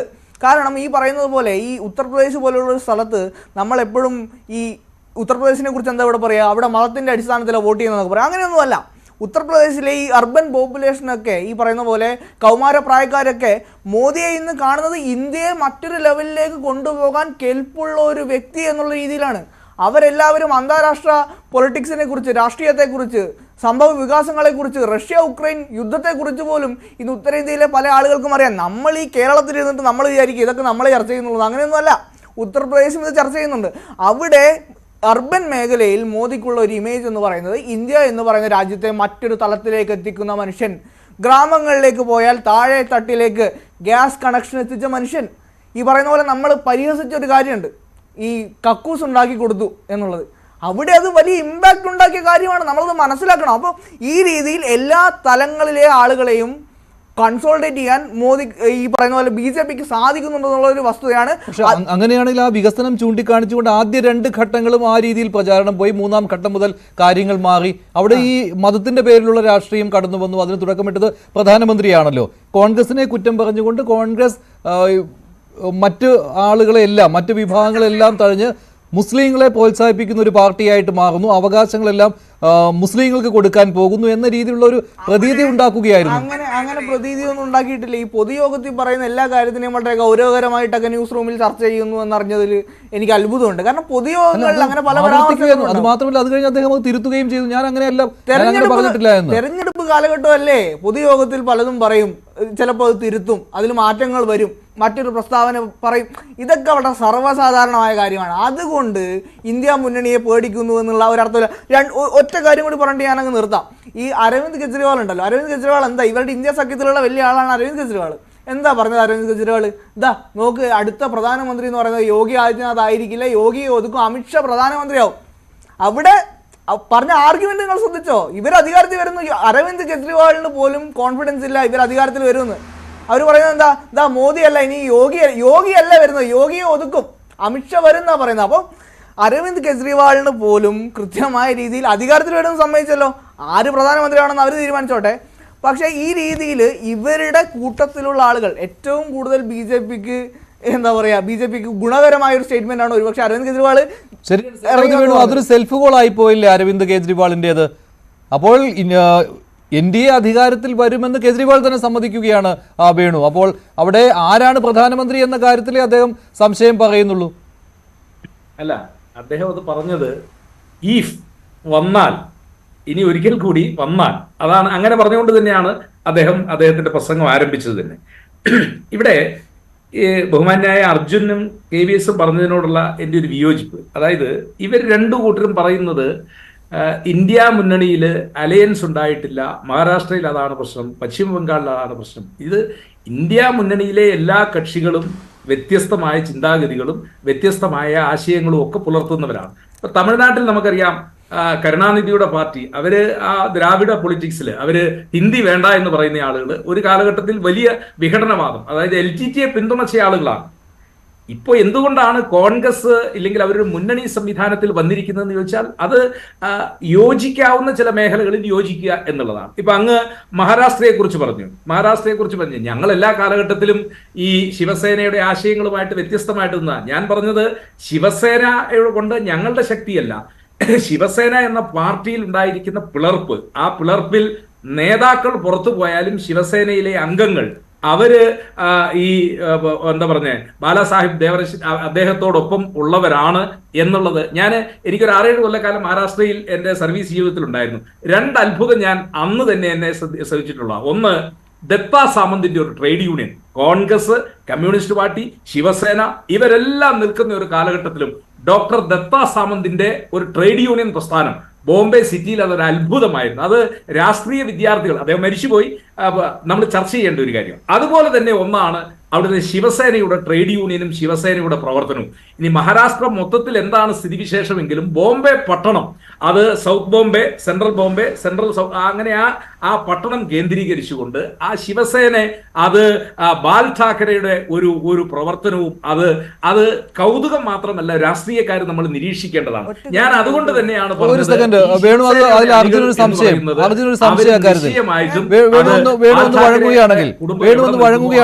ഉണ്ടാവുള്ളൂ. അതുകൊണ്ട് തന്നെയാണ് ഞാൻ പറഞ്ഞത് ഈ തെരഞ്ഞെടുപ്പിൽ ഞങ്ങൾ അവരുടെ രാഷ്ട്രീയത്തെ പിന്തുണയ്ക്കുന്നവരോ ആശയത്തെ പിന്തുണയ്ക്കുന്നവരോ അല്ല, പക്ഷെ ഞങ്ങളൊരു മുന്നണിയുടെ ഭാഗമായിട്ട് വരുമ്പോൾ അവരുടെ കൂടി ബലം കൊണ്ട് മഹാരാഷ്ട്രയിൽ ഞങ്ങൾക്ക് കഴിഞ്ഞ പ്രാവശ്യം 1 എന്നുള്ളത് അത് എത്രയോ മടങ്ങുകൾ ഇരട്ടിയാക്കി ഞങ്ങൾക്ക് അത് വർദ്ധിപ്പിക്കാനായിട്ട് കഴിയും. അത് തന്നെയാണ് ഗ്രൗണ്ട് റിയാലിറ്റി എന്ന് സൂചിപ്പിക്കാൻ ഞാൻ ആഗ്രഹിക്കാം. ഞാൻ വളരെ നേരെ ഒരു ചോദ്യം ചോദിക്കാം. ശിവസേന എന്ന് പറയുന്ന രാഷ്ട്രീയ പാർട്ടിയുടെ നയങ്ങളും ബാലാസാഹിബ് താക്കറെ എന്ന് പറയുന്ന ശിവസേനയുടെ അധികായനായ നേതാവിൻ്റെയും അവരുടെ പാർട്ടിയുടെയും മഹാരാഷ്ട്രയിലും അവർ ദേശീയ തലത്തിലും എടുക്കുന്ന എല്ലാ നിലപാടുകളോടും കോൺഗ്രസിന് ഇപ്പോൾ യോജിപ്പാണോ അല്ലയോ എന്നറിഞ്ഞാൽ കൊള്ളാം. അല്ല, ഞങ്ങൾ പറഞ്ഞില്ലേ അവരുടെ പല രാഷ്ട്രീയ നിലപാടുകളോടും ഞങ്ങൾക്ക് വിയോജിപ്പുണ്ട്. ആ വിയോജിപ്പ് ഞങ്ങൾ എല്ലാ കാലഘട്ടത്തിലും ഞങ്ങൾ പ്രകടിപ്പിച്ചിട്ടുള്ളതാണ്. പക്ഷേ ഞങ്ങൾ അവരുമായി ചേർന്നുകൊണ്ട് മുന്നണി സംവിധാനത്തിൽ മഹാരാഷ്ട്രയിൽ ചുരുങ്ങിയ കാലഘട്ടത്തിൽ ഉദ്ധവ് താക്കറെയെ മുഖ്യമന്ത്രിയാക്കിക്കൊണ്ട് ഞങ്ങൾ പിന്തുണ കൊടുത്തുകൊണ്ട് ഞങ്ങൾ ഭരിച്ചിട്ടുള്ളതാണ്. അവരുടെ രാഷ്ട്രീയ നയങ്ങളിൽ യോജിക്കാവുന്ന കാര്യങ്ങളിൽ ഞങ്ങൾ യോജിക്കുന്നു എന്നുള്ളതാണ് ഒരു മുന്നണി എന്ന നിലയിൽ ഞങ്ങൾക്ക് ആ കാര്യത്തിലുള്ള മറുപടി. ഞാനൊരു കാര്യം കൂടി പറഞ്ഞുകൊണ്ട് അവസാനിപ്പിക്കാം. 2, ഇവിടെ മഞ്ജുഷ് ചോദിച്ച ചോദ്യമുണ്ട്. 1, 2 ഘട്ടത്തിൽ നമ്മുടെ തെരഞ്ഞെടുപ്പ് എങ്ങനെയായിരുന്നു പോയിക്കൊണ്ടിരുന്നത്? അതായിരുന്നല്ലോ തൃശ്ശൂരിലൊക്കെ വന്നു കഴിഞ്ഞപ്പോൾ നരേന്ദ്രമോദിയുടെ തെരഞ്ഞെടുപ്പ് പ്രചരണം, മോദീസ് ഗ്യാരണ്ടി 42 മിനിറ്റ് പ്രസംഗിച്ചതിന്റെ ഇടയ്ക്ക് 19 പ്രാവശ്യം മോദി ഗ്യാരണ്ടി എന്ന് പറഞ്ഞ ആള് ഇപ്പോൾ ഒരു തെരഞ്ഞെടുപ്പ് പ്രചരണ റാലിയിലും യോഗത്തിലും മോദി ഗ്യാരണ്ടി പറയുന്നില്ല. അദ്ദേഹം ഇപ്പൊ എന്താ പറയുന്നത്? കോൺഗ്രസോ ഇന്ത്യ മുന്നണിയോ അധികാരത്തിൽ വന്നാൽ, അപ്പൊ അദ്ദേഹവും ഭയക്കുന്നുണ്ടല്ലോ, അധികാരത്തിൽ വന്നാൽ ബാബറി താഴിട്ട് എവിടെ പൂട്ടും?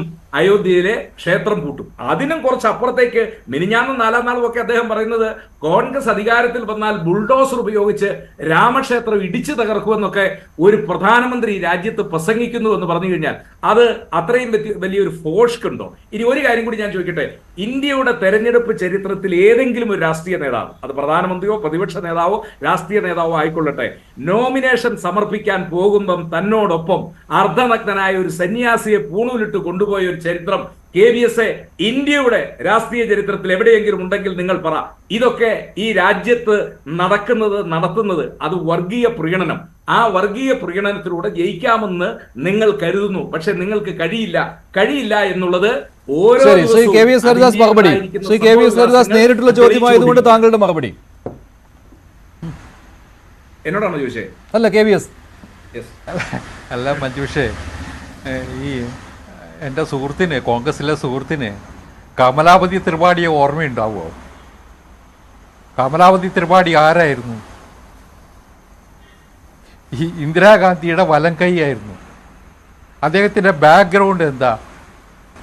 കാശി വിശ്വനാഥ ക്ഷേത്രത്തിലെ പൂജാരിയായിരുന്നു, തന്ത്രിയായിരുന്നു. അദ്ദേഹത്തെ ചുമലിലേറ്റിക്കൊണ്ട് ഇന്ദിരാഗാന്ധി നടന്നിരുന്നില്ലേ? അന്ന് പൂടൂലല്ലേ ത്രിപാഠിക്കുണ്ടായിരുന്നേ? അദ്ദേഹം കേന്ദ്രമന്ത്രി പോലും ആയിരുന്നു. അതിനുശേഷം രാവിലെ വൈകുന്നേരവും തീവണ്ടിയിൽ യാത്ര ചെയ്യുമ്പോൾ തീവണ്ടിയിൽ ഇരുന്ന് പൂജ നടത്തിയിരുന്ന കമലാപതി ത്രിപാഠി.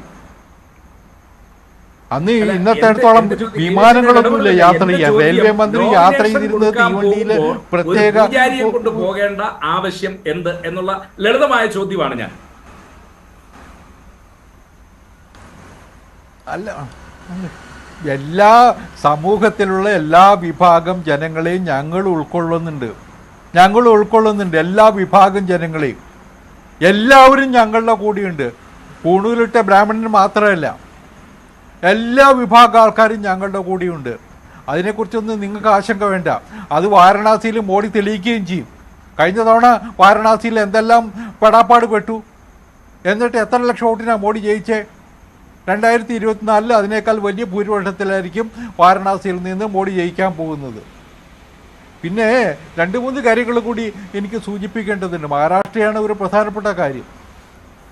മഹാരാഷ്ട്രയിൽ അമിതമായ പ്രതീക്ഷയാണ് വച്ച് പുലർത്തുന്നത് മഞ്ജുഷേ. ഞാനതിൽ കോൺഗ്രസ്സുകാരെ മാത്രം കുറ്റം പറയില്ല. കേരളത്തിൽ മാത്രമേ ഉള്ളൂ ഇത്രയും വലിയ ചർച്ചകൾ മഹാരാഷ്ട്രയെക്കുറിച്ചും ഉത്തർപ്രദേശിനെ കുറിച്ചുമൊക്കെ. ഞാൻ ഡൽഹിയിലുള്ള ചില സുഹൃത്തുക്കളോട് സംസാരിക്കുമ്പോൾ അവർക്കൊക്കെ യാഥാർത്ഥ്യ ബോധമുണ്ട്.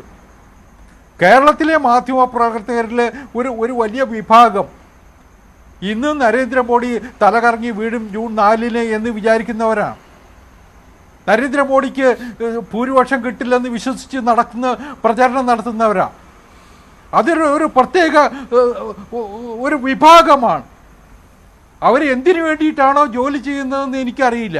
മാധ്യമപ്രവർത്തകർക്ക് രാഷ്ട്രീയമാകാം, മാധ്യമപ്രവർത്തകർക്ക് രാഷ്ട്രീയമാകാമെങ്കിലും മാധ്യമപ്രവർത്തനം നടത്തുന്ന സമയത്ത് ഒരു 90% ആത്മാർത്ഥത ആ തൊഴിലിനോട് കാണിക്കണ്ടേ?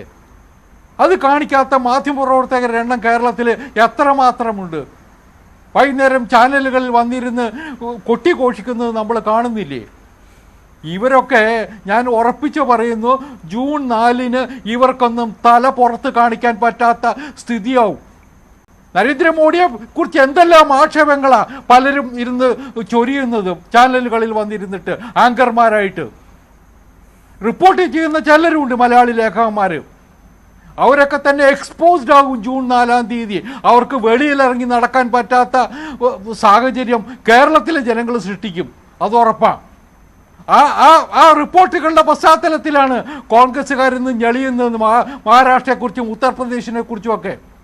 മഹാരാഷ്ട്രയിൽ താക്കറയുടെ കുടുംബത്തെക്കുറിച്ച് പറഞ്ഞല്ലോ. താക്കറയുടെ കുടുംബത്തിൽ തന്നെ രായ് താക്കറയും ഉള്ളത്.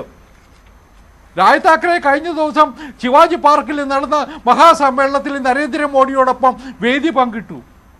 ആദ്യമായിട്ടാണ് അദ്ദേഹം BJPയുടെ വേദിയിൽ വരുന്നത്. അത് മുംബൈ രാഷ്ട്രീയത്തിലുണ്ടാക്കുന്ന മാറ്റം. എനിക്ക് തോന്നുന്നു സേനാപതി വേണു പറഞ്ഞല്ലോ, ഞാൻ മുംബൈയിൽ ഉണ്ടായിരുന്ന ആളാണെന്ന്. രായ് താക്കറയുടെ ഇൻഫ്ലുവൻസ് അദ്ദേഹത്തിനും കൂടി മനസ്സിലായിട്ടുണ്ടാവുമെന്നാണ് ഞാൻ വിചാരിക്കുന്നത്. അതുകൊണ്ട് മഹാരാഷ്ട്രയിൽ ഒരു 2019 അപേക്ഷിച്ച് ഒരു മാറ്റം ഉണ്ടാകാൻ പോകുന്നില്ല. It will be a clean sweep for NDA. Ajit പവാറിൻ്റെ കൂട്ടത്തിൽ NCPയെ പിളർത്തിയെടുത്ത് വലിയൊരു വിഭാഗം കൂടെ വന്നു കഴിഞ്ഞു. അപ്പുറത്ത് ശരത് പവാറും മക്കളും മാത്രമേ ഇന്നുള്ളൂ. അതുപോലെ തന്നെയാണ് ഉദ്ധവ് താക്കറയുടെ അവസ്ഥയും. അത് നമുക്ക് കാണാം. ഈ വരുന്ന ജൂൺ 4 വോട്ടെണ്ണി കഴിയുമ്പോൾ ബോധ്യവും. ആ 2 പാർട്ടികളും, NCPയും ഉദ്ധവ് താക്കറയുടെ ശിവസേനയും നാട് നീങ്ങുന്നത് നമുക്ക് കാണാൻ കഴിയും എന്നും കൂടി പറയാനാണ് എനിക്ക് ആഗ്രഹം. ശരി, അർജുൻ മാധവൻ, ഇതിനകത്ത് താങ്കൾ പറഞ്ഞ ഒരു കാര്യത്തിന് സേനാപതി വേണു പറഞ്ഞ ഒരു എതിർപ്പുണ്ട്. അത് ഈ നരേന്ദ്രമോദിയുടെ പ്രചാരണത്തിലെ രീതി തന്നെയാണ്. താങ്കൾ പറഞ്ഞതൊരു തെരഞ്ഞെടുപ്പ് രംഗമാകുമ്പോഴേക്കും അങ്ങോട്ടും ഇങ്ങോട്ടും കൊടുക്കൽ വാങ്ങലുകൾ കൊണ്ടും കൊടുത്തും മുന്നേറുമെന്ന്. പക്ഷെ ഒരു പ്രധാനമന്ത്രി തന്നെയാണ് ഇത്തരത്തിലുള്ള വിഭാഗീയ സന്ദേശങ്ങൾ സമൂഹത്തിന് നൽകുന്നത് എന്ന കാര്യമുണ്ട്. അദ്ദേഹം അത് ഉദാഹരണ സഹിതം ചൂണ്ടിക്കാട്ടുകയാണ്. അതിൽ ഏറ്റവും ഒടുവിലത്തേതാണ്, ഇന്നലെയാണോ മിനിയാന്നാണ് അല്ലേ, ഈ ബുൾഡോസർ ഉപയോഗിച്ച് കോൺഗ്രസ് രാമക്ഷേത്രം പൊളിക്കും എന്ന രീതിയിലുള്ള സംസാരം. അതിൻ്റെ പശ്ചാത്തലം എന്താ? കോൺഗ്രസിൻ്റെ നേതാവ് നാനാ പട്ടോലെ എന്ന് പറയുന്ന നേതാവ് പറയുന്നു, ഞങ്ങൾ അധികാരത്തിൽ വരികയാണെങ്കിൽ രാമക്ഷേത്രം ഞങ്ങൾ ശുദ്ധീകരിക്കും, ഞങ്ങൾ രാമക്ഷേത്രം വെള്ളം തളിച്ച് ശുദ്ധീകരിക്കും. എന്തുകൊണ്ടാണ് ശുദ്ധീകരിക്കേണ്ടത്? എന്തിനു വേണ്ടിയാണ് ശുദ്ധീകരിക്കേണ്ടത് നമ്മൾ ആലോചിക്കണം. നരേന്ദ്രമോദി എന്ന് പറയുന്ന ഒരു മനുഷ്യൻ അവിടെ പ്രതിഷ്ഠാകർമ്മം നടത്തി അല്ലെങ്കിൽ അതിൻ്റെ ഭാഗമായി എന്നുള്ളത് കൊണ്ട് ഞങ്ങൾ അവിടെ ശുദ്ധീകർമ്മം നടത്തും എന്ന് പറഞ്ഞ സ്റ്റേറ്റ്മെൻറ്റിൻ്റെ ഭാഗമായിട്ട് ആ രീതിയിലുള്ള എന്തെങ്കിലും ഒരു പ്രസ്താവന ഒരു പൊതുയോഗത്തിൽ നടത്തിയിട്ടുണ്ടാകാം. ഞാൻ അതിനെ കംപ്ലീറ്റ് ആയിട്ട് ഡിസോൺ ചെയ്യുന്നൊന്നുമില്ല. അതിൻ്റെ അപ്പുറത്തേക്ക് മറ്റൊരു കാര്യം, എന്നിട്ട് അതിപ്പോൾ വലിയ തിരിച്ചടിയായിട്ടുണ്ട് കോൺഗ്രസിന്. കോൺഗ്രസ് അദ്ദേഹത്തിനെ വാൺ ചെയ്യുകയുണ്ടായി, അദ്ദേഹത്തിനോട് താക്കീത് നൽകുകയുണ്ടായി. പിന്നെ ഇവിടെ നരേന്ദ്രമോദി പത്രിക നൽകാൻ പോയപ്പോൾ ബ്രാഹ്മണനായിട്ടുള്ള ഒരാളെ കൊണ്ടുപോയി എന്നിങ്ങനെ പറയുകയുണ്ടായി. 2019 ഉത്തർപ്രദേശിൽ കോൺഗ്രസിൻ്റെ പ്രചാരണം എന്തായിരുന്നു? രാഹുൽ ഗാന്ധി ബ്രാഹ്മണനാണ്, രാഹുൽ ഗാന്ധി പൂണൂല് ധരിക്കാറുണ്ട് എന്ന് പറഞ്ഞ് 2014-ലും 2019-ലും ഉത്തർപ്രദേശിൽ പ്രചാരണം നടത്തിയ ആളുകൾ തന്നെ വിഭാഗീയ രാഷ്ട്രീയത്തെക്കുറിച്ച് പറയണം. ജാതി സെൻസസ് നടത്തിക്കൊണ്ട് ഇവിടുത്തെ ആളുകളെ ഓരോ ജാതിയായിട്ടും മതമായിട്ട് പോലും അല്ല കേട്ടോ, ജാതിയായിട്ട് തിരിക്കണം, ജാതി സെൻസസ് നടത്തണം എന്നാണ് പറയുന്നത്. ആളുകളെ അങ്ങനെ വിഭജിച്ചുകൊണ്ട് ആ രാഷ്ട്രീയം ഞങ്ങളങ്ങ് നടത്തും എന്ന് പ്രഖ്യാപിച്ച ആളുകൾ ഇവിടെ ഈ ഒത്തൊരുമയുടെ രാഷ്ട്രീയം പറയുന്നുണ്ടെങ്കിൽ പറയാം. പക്ഷെ ഒരു മൊത്തത്തിലുള്ള ഒരു എഫക്റ്റ്, എന്താ പറയുക, ഇന്നത്തെ സാഹചര്യം BJPക്ക് എന്തുകൊണ്ടും അനുകൂലമാണ്. അതിന് വേറൊരു കാര്യം കൂടിയുണ്ട്. രാമക്ഷേത്രം എന്ന് പറയുന്നത് ഉത്തർപ്രദേശിൽ ഈ BJPയെ സംബന്ധിച്ചിടത്തോളം ചെറിയ on the top of A cake എന്ന് പറയുന്ന പോലെ അവരുടെ കാലങ്ങളായിട്ടുള്ള പ്രഖ്യാപിതമായ ഒരു നയത്തിൻ്റെ പൂർത്തീകരണം മാത്രമായിട്ടേ ഞാൻ നോക്കി കാണുന്നുള്ളൂ. അത് എത്രമാത്രം ഇമ്പാക്റ്റ് ഉണ്ടാവും എന്നുള്ളത് കൂടി മറ്റൊരു വസ്തുതയാണ്. രാമക്ഷേത്രം എന്ന് പറയുന്ന ഉത്തർപ്രദേശുകാരുടെ വലിയ രീതിയിൽ ഉത്തർപ്രദേശിലൊക്കെ അതിനു വേണ്ടിയിട്ട് കാലങ്ങളായിട്ട് ആളുകൾ കാത്തു നിൽക്കുന്ന ആളുകളുണ്ട്. അതുകൊണ്ട് ഈ പറയുന്ന വസ്തുതകളെല്ലാം BJPക്ക് ഗുണം ചെയ്യുമെന്ന് തന്നെ നമ്മൾ യാഥാർത്ഥ്യ ബോധത്തോടു കൂടി പറയുകയാണെങ്കിൽ അങ്ങനെ വേണം നമ്മൾ വിശ്വസിക്കാൻ. സേനാപതി വേണു, രണ്ട് കാര്യങ്ങൾക്ക് മറുപടി. ഒന്ന് KVS നൽകിയ ആ മറുപടി ഉണ്ടല്ലോ, കമലാപതി ത്രിപാഠിയുടെ കാര്യം, അത് നിങ്ങൾ മറുപടി പറയേണ്ട കാര്യമാണ്. പിന്നെ രണ്ടാമത് അർജുൻ മാധവൻ പറഞ്ഞ കാര്യം, ഈ പൂജാരിയെ കൂടെ കൂട്ടി എന്നുള്ള കാര്യമില്ല, അതല്ല ബുൾഡോസർ ഇഷ്യൂ. നാനാ പട്ടോലെ എന്ന് പറയുന്ന പട്ടോലെയാണ് ഈ രാമക്ഷേത്രത്തിന്റെ കാര്യത്തിൽ ശുദ്ധീകരിക്കുമെന്ന് പറഞ്ഞത്. അതിനുള്ള മറുപടിയായിരുന്നു നരേന്ദ്രമോദി നൽകിയതെന്നല്ലേ? മാത്രമല്ല അതിന്റെ ഇന്റൻസിറ്റി നമ്മൾ പറയുമ്പോൾ അതൊരു പൊതുയോഗത്തിൽ നടത്തിയ പ്രസംഗമാണ് എന്നുകൂടി നമ്മൾ മനസ്സിലാക്കണം. നരേന്ദ്രമോദി പ്രധാനമന്ത്രി എന്നതിനും അപ്പുറത്തേക്ക് ഒരു രാഷ്ട്രീയക്കാരൻ കൂടിയല്ലേ. അപ്പൊ പൊതുയോഗത്തിലെ ഓരോ വാക്ക് ഞാൻ ചോദിക്കട്ടെ, പൊതുയോഗത്തിൽ പറയുന്ന വാക്കുകളെ കീറി മുറിച്ച് പരിശോധിച്ച് മറുപടി പറയാൻ പറ്റും? മഞ്ജുഷ കേൾക്കൂ, കമലാപതി ത്രിപാഠി അദ്ദേഹം ക്ഷേത്രത്തിലെ പൂജാരിയായിരുന്നു. അദ്ദേഹം കോൺഗ്രസിന്റെ എല്ലാ പദവികളും, അതായത് കോൺഗ്രസിന്റെ ദേശീയ അധ്യക്ഷൻ മുതൽ ഉള്ള എല്ലാ പദവികളും, റെയിൽവേ വകുപ്പ് മന്ത്രി, അങ്ങനെ എല്ലാ പദവികളും വഹിച്ചിട്ടുള്ളയാളാണ്. അദ്ദേഹം സമ്പൂർണ്ണ രാഷ്ട്രീയക്കാരനായിരുന്നു. ഞാൻ ചോദിച്ച ചോദ്യത്തിന്റെ ഉത്തരം ഇവർ രണ്ടാളുകളും പറഞ്ഞില്ല. എന്റെ ചോദ്യം, പ്രധാനമന്ത്രി ഒരു ബ്രാഹ്മണനായ ആളെ പൂണൂലിട്ട് കൊണ്ടുപോയി എന്നുള്ളതല്ല ഞാൻ പറഞ്ഞത്. എന്റെ ആക്ഷേപം, ഇന്ത്യയുടെ പ്രധാനമന്ത്രി നോമിനേഷൻ കൊടുക്കാൻ പോകുമ്പോൾ ഒരു പൂണൂൽ ധരിച്ച സന്യാസിയെ കൊണ്ട് അദ്ദേഹം പോയത് അതൊരു ജനാധിപത്യ മര്യാദയാണോ എന്നുള്ളതാണ് എന്റെ ചോദ്യം. അവിടെ ബ്രാഹ്മണൻ പോയോ ക്ഷത്രിയൻ പോയോ അല്ലെങ്കിൽ വേറൊരാൾ പോയി എന്നുള്ളതല്ല എന്റെ ചോദ്യം. വാരാണസിയിൽ പ്രധാനമന്ത്രി നരേന്ദ്രമോദി പത്രിക സമർപ്പിച്ചപ്പോൾ ആ പത്രികയെ പിന്താങ്ങുന്ന ആളുകളിൽ അയോധ്യ രാമക്ഷേത്ര പ്രാൺ പ്രതിഷ്ഠയ്ക്ക് സമയം നിശ്ചയിച്ച പൂജാരി അദ്ദേഹത്തെയാണല്ലോ കൂടെ കൂട്ടിയത്. അദ്ദേഹം അതോടൊപ്പം തന്നെ നാമനിർദ്ദേശ പത്രികയെ പിന്താങ്ങിയ മറ്റുള്ളവർ, അതിലൊരു OBC വിഭാഗത്തിൽപ്പെട്ട ആളുണ്ടായിരുന്നു, ഒരു ദളിത് വിഭാഗത്തിൽപ്പെട്ട ആളുണ്ടായിരുന്നു അല്ലേ? മഞ്ജുഷ, OBC SC ഇതൊന്നും അല്ല എന്റെ ചോദ്യം. എന്റെ ചോദ്യം ഒരു ജനാധിപത്യ മതേതര രാഷ്ട്രത്തിന്റെ പ്രധാനമന്ത്രി, അപ്പൊ അദ്ദേഹം ഇപ്പോഴും പ്രധാനമന്ത്രിയാണ്, പൂജാരി എന്തിനു കൊണ്ടുപോയി എന്നുള്ളതാണ്. അർജുനന്റെ അതിന് KVS പറഞ്ഞ മറുപടി കമലാപതി ത്രിപാഠിയുമായിട്ട് ഉപമിക്കുകയായിരുന്നു. ഒറ്റ കാര്യം. ആ കമ്പാരിസണിൽ എന്താ അർത്ഥമാണുള്ളത്? ആ കമ്പാരിസണിൽ എന്തെങ്കിലും കമലാപതി ത്രിപാഠി 100% രാഷ്ട്രീയക്കാരനായ രാഷ്ട്രീയ നേതാവായിരുന്നു. അദ്ദേഹം ചെയ്ത തൊഴിൽ എന്താ എന്നുള്ളതല്ല, അദ്ദേഹം സമ്പൂർണ്ണമായ രാഷ്ട്രീയക്കാരൻ. ഞാൻ ചോദിച്ച ചോദ്യം എന്ന് പറഞ്ഞ ഒരു പ്രധാനമന്ത്രി നോമിനേഷൻ സമർപ്പിക്കാൻ പോകുമ്പോൾ അദ്ദേഹത്തോടൊപ്പം ഒരു പൂജാരി പോകേണ്ട ആവശ്യം, ഇനി പൂജാരിയുടെ പൂണൂലിവിടെ ഒരു പൂജാരി പോകേണ്ട ആവശ്യം ഉണ്ടോ? അതിന്റെ യുക്തി എന്താണ്? അതിന്റെ സാങ്കത്യം എന്താണ് ഒരു ജനാധിപത്യ രാജ്യത്ത്? വളരെ ദൗർഭാഗ്യകരവും കഷ്ടവുമാണ് അങ്ങീ പറയുന്ന സ്റ്റേറ്റ്മെന്റ് എന്ന് ഞാൻ പറയും. പ്രധാനമന്ത്രിയുടെ കൂടെ പോകുന്ന ആളുകളെ തരംതിരിച്ചുകൊണ്ട് അവരുടെ ജാതിയും മതവും ചകേണ്ട രീതിയിലുള്ള ഒരു ഗതികേടിലേക്ക് കോൺഗ്രസിന്റെ പ്രതിനിധിക്ക് പോകേണ്ടി വരുന്നു. അങ്ങനെ പോകേണ്ടി വരുന്നു എന്നുള്ളതിൽ പ്രധാനമന്ത്രി നോമിനേഷൻ കൊടുക്കാൻ പോകുമ്പോ പ്രധാനമന്ത്രിയോടൊപ്പം പൂജാരി പോകേണ്ടതുണ്ടോ? എന്റെ ചോദ്യം. അദ്ദേഹത്തിന്റെ കുലവോ ജാതിയോ ഇതൊന്നും ഞാൻ ചോദിച്ചില്ല. എന്റെ ചോദ്യം വളരെ ലളിതമായ ഒരു ചോദ്യമാണ്. ഒരു പ്രധാനമന്ത്രി നോമിനേഷൻ കൊടുക്കാൻ പോകുമ്പോൾ അദ്ദേഹത്തോടൊപ്പം പോകേണ്ടത് പൂജാരിയാണോ? ഒന്ന്. രണ്ട്, ഇന്ത്യയുടെ പ്രധാനമന്ത്രിയല്ലേ പരസ്യമായിട്ട് പ്രസംഗിക്കുന്നത് മന്ദിരം രാമജന്മക്ഷേത്രം ഇടിച്ചു പ്രധാനമന്ത്രി പ്രസംഗിക്കുന്നത്? അത് എത്ര നെറികേടാണ് ആ പ്രസംഗം? അത് എത്ര നെറികേടാണ്? രണ്ടിനും അർജുൻ മറുപടി പറയും. അർജുൻ അതിന് രണ്ടാമത്തെ കാര്യത്തിന് നാനാ പട്ടോലയുടെ ഉദാഹരണമാണ് പറഞ്ഞത്. നാനാ പട്ടാള പറഞ്ഞത് എന്താ? ഞങ്ങൾ ശുദ്ധീകരിക്കുമെന്ന് പറഞ്ഞു കഴിഞ്ഞാൽ ഇടിച്ചു ശുദ്ധീകരിക്കുന്നത് ഒന്ന് പറഞ്ഞേ. അല്ല, ഇവിടെ പ്രധാനമന്ത്രി നടത്തേണ്ട കൃത്യങ്ങള് സന്യാസിമാര് നടത്തുന്നു. സന്യാസിമാര് ചെയ്യേണ്ട കൃത്യം പ്രധാനമന്ത്രി ചെയ്യുന്നു. അതാണ് ഇവിടുത്തെ പ്രധാനമന്ത്രി ചെയ്യേണ്ടടുത്ത് സന്യാസിമാര് വന്ന് എന്താ പറഞ്ഞ ചെങ്കോലും ഡണ്ടയുമായിട്ട് വരുന്നു. അവർ ആ കൃത്യം ചെയ്യുന്നു. ക്ഷേത്രത്തിന്റെ പ്രാണപ്രതിഷ്ഠ നടത്തേണ്ടത് സന്യാസിമാരുടെ സ്ഥാനത്ത് പ്രധാനമന്ത്രി പോയി ചെയ്യുന്നു. ഈ വൈരുദ്ധ്യമാണ് ഞങ്ങൾ ചൂണ്ടിക്കാണിച്ചത്. ആ വൈരുദ്ധ്യം ചൂണ്ടിക്കാണിച്ചപ്പോ ഞങ്ങൾ ഇത് അമ്പലം ഇടിച്ചു തീർക്കാൻ പോകുന്നു എന്നൊക്കെ പറഞ്ഞാൽ അതാണ് വർഗീയ പ്രീണനം. അതിനെയാണ് ഞങ്ങൾ എതിർക്കുന്നത്. ഒരു മിനിറ്റ്, ഞാൻ കാടടച്ച് വെടിവെക്കാനൊന്നുമില്ല. ആ വിഷയത്തിൽ നിന്നും തെന്നി മാറാൻ അങ്ങയെ ഞാൻ അനുവദിക്കുകയുമില്ല. നരേന്ദ്രമോദിയുടെ കൂടെ പോകുന്ന ആളുകളുടെ മതവും ജാതിയും തിരിച്ച് ഇവിടെ അദ്ദേഹം സംസാരിച്ചു. മറുവാദമായി നോമിനേഷൻ കൊടുക്കാൻ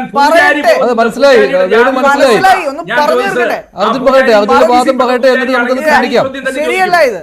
അങ്ങ് ഇങ്ങനെ ചെയ്യരുത്. അങ്ങ് ഒരു മുതിർന്ന രാഷ്ട്രീയ പ്രവർത്തകനല്ലേ. പറയട്ടെ, അതായത് നരേന്ദ്രമോദിയുടെ കൂടെ പോകുന്ന ആളുകളുടെ ജാതിയും മതവും തിരിച്ച് അദ്ദേഹം കൂടെ പറഞ്ഞല്ലോ. ഞാൻ തിരിച്ച് മഞ്ജുഷനോട് ഞാൻ ചോദിക്കാം, ഞാൻ തിരിച്ച് ഇവിടെ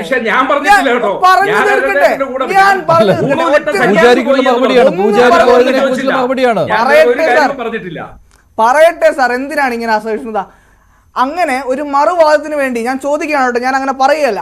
ഒരു മറുവാദത്തിന് വേണ്ടി രാഹുൽ ഗാന്ധിയും കോൺഗ്രസ്സുകാരും നോമിനേഷൻ കൊടുക്കാൻ വേണ്ടി ഒപ്പം കൊണ്ടുപോകുന്ന ആളുകളുടെ ജാതിയും മതവും തിരിച്ചുകൊണ്ട് BJPയുടെ പ്രതിനിധി ആയിക്കോട്ടെ, ഞാനായിക്കോട്ടെ, ആരും ആയിക്കോട്ടെ, അങ്ങനെ ന്യൂസ് റൂമിൽ ഒരു വാദം വെച്ചാൽ മഞ്ജുഷ് അംഗീകരിക്കോ? അല്ല, അത് പൂജാരിയുടെ കാര്യം പറഞ്ഞുകൊണ്ടാണ്. വേണുവിന്റെ സംശയം പൂജാരിയെ എന്തിനു കൊണ്ടുപോയി എന്നുള്ള ഒറ്റ കാര്യമാണ്. മതമല്ല അർജുൻ സാറേ, ഞാൻ ഒറ്റ ചോദ്യം വെച്ചുള്ളൂ. പൂജാരിയെ കൊണ്ട് എന്തിനാ നോമിനേഷൻ കൊടുക്കാൻ പോകുന്നത്? ആ ഒറ്റ അനുഗ്രഹം ക്ഷേത്രത്തിൽ പോട്ടെ. സിമ്പിൾ ആയിട്ട് ഉത്തരം പറഞ്ഞാൽ അദ്ദേഹത്തിന്റെ ഇഷ്ടം, അദ്ദേഹത്തിന്റെ ജനാധിപത്യ അവകാശം, അദ്ദേഹത്തിന്റെ സൗകര്യം. ആ ഉത്തരത്തെ ഞാൻ സ്വീകരിക്കുന്നു. നരേന്ദ്രമോദിയുടെ ജനാധിപത്യ അവകാശം, ഉത്തരം സ്വീകരിക്കുന്നു. ജനാധിപത്യ അവകാശം അദ്ദേഹത്തിന്റെ സൗകര്യം. അല്ല, അതിൽ ജനാധിപത്യ അവകാശവും സൗകര്യവും രണ്ടാണല്ലോ. അത് രണ്ടുണ്ടല്ലോ. അങ്ങനെയാണെങ്കിൽ ഈ പറഞ്ഞത് ഒട്ടും ശരിയല്ല. അദ്ദേഹം അതിൽ നിന്നും തെന്നി പറയാനാണ് ശ്രമിക്കുന്നത്. ഞാൻ പറയട്ടെ, രാഹുൽ ഗാന്ധി വയനാട്ടിൽ നോമിനേഷൻ കൊടുക്കാൻ പോയ സമയത്ത് അദ്ദേഹത്തിന്റെ കൂടെയുള്ള ആളുകളുടെയും അവരുടെ രാഷ്ട്രീയവും മതവും ജാതിയും അല്ല, ഇനി അതിൽ പൂജാരി ഉണ്ടോ വേറെ ആരെങ്കിലും ഉണ്ടോ എന്ന് വേർതിരിക്കുന്നത് എത്ര മാത്രം വിഭാഗീയമാണ്. അങ്ങനെ ആരും ശ്രമിച്ചില്ല കേട്ടോ, അങ്ങനെ ആരും ശ്രമിച്ചിട്ടില്ലല്ലോ. എത്ര മഞ്ജുഷെ, ഞാൻ വീണ്ടും ചോദിക്കുന്ന ചോദ്യം, ഇന്ത്യയിൽ ഏതെങ്കിലും ഒരു രാഷ്ട്രീയ നേതാവ് തെരഞ്ഞെടുപ്പിൽ മത്സരിക്കാൻ നോമിനേഷൻ കൊടുക്കാൻ പോകുമ്പോൾ അവരോടൊപ്പം പൂജാരിമാർ പോയിട്ടുള്ള ചരിത്രം പ്രീസിഡന്റ് ഉണ്ടോ? എന്നോട് പറഞ്ഞാൽ മതി. ഞാൻ ഒരാളും ഞാൻ ഒരാളും അവരുടെ ജാതിയോ മതമോ ധർമ്മമോ കുലോ ഇതൊന്നുമല്ല ഞാൻ ചോദിച്ചത്. എന്റെ ചോദ്യം വളരെ സ്പെസിഫിക്കും വളരെ സിമ്പിളുമാണ്. ഒരു പ്രധാനമന്ത്രി നോമിനേഷൻ കൊടുക്കാൻ ഒരു മതേതര രാഷ്ട്രത്ത് പോകുമ്പോ പൂജാരിയെ കൊണ്ട് പോകേണ്ട ആവശ്യമുണ്ടോ? ഞാൻ ചോദിച്ചത് വടക്കേന്ത്യയിൽ കോൺഗ്രസ് ഉന്നയിച്ചിട്ടില്ല ഈ വിഷയങ്ങൾ. ഞാൻ ചോദിച്ചില്ല. ഞാൻ ചോദിച്ചത് വളരെ ലളിതമായ ഒരു ഇല്ല, അതിന് ഒരു സെന്റൻസിൽ ഞാൻ ഉത്തരം പറഞ്ഞു നിർത്താം. മുമ്പ് അങ്ങനെ ആരെങ്കിലും പോയിട്ടുണ്ടോ എന്നുള്ള കണക്ക് ഞങ്ങൾ ആരും എടുത്തിട്ടില്ല സാർ. പൂജാരി ഉണ്ടോ, കൂടെ മൊല്ലാക്കയുണ്ടോ, മറ്റേതെങ്കിലും മതമേൽ അധ്യക്ഷനുണ്ടോ എന്ന കണക്കെടുക്കാൻ മാത്രം ഞങ്ങൾ കോൺഗ്രസിന്റെ അത്രയും അധപ്പതിച്ചിട്ടില്ല. ഉത്തരമാണത്. അതാണ് എന്റെ ഉത്തരം. അത്ര അധപ്പതനം ഞങ്ങൾക്ക് വന്നിട്ടില്ല. ഞങ്ങൾ എന്ന് പറയുമ്പോൾ ജനങ്ങൾ എന്നാണ് ഞാൻ ഉദ്ദേശിക്കുന്നത് കേട്ടോ. എനിക്ക് ബി ജെ പിയെ കണ്ണുമടച്ച് സപ്പോർട്ട് ചെയ്യേണ്ട കാര്യമൊന്നുമില്ല. പക്ഷേ ആ രീതിയിൽ ഞങ്ങൾ അധപ്പതിച്ചിട്ടില്ല, അത്രേ പറയുന്നുള്ളൂ. ഞാൻ പറഞ്ഞല്ലോ. ശരി, ശ്രീ KVS ഹരിദാസ്, താങ്കളുടെ ഈ കമലാപതി ത്രിപാഠി ഉദാഹരണം അത് തള്ളിക്കളയുകയായിരുന്നു സേനാപതി വേണു ഇവിടെ ചെയ്തത്. കമലാപതി ത്രിപാഠി എന്ന് പറയുന്ന ഒരു രാഷ്ട്രീയ പ്രവർത്തകനായിരുന്നു, രാഷ്ട്രീയ നേതാവായിരുന്നു.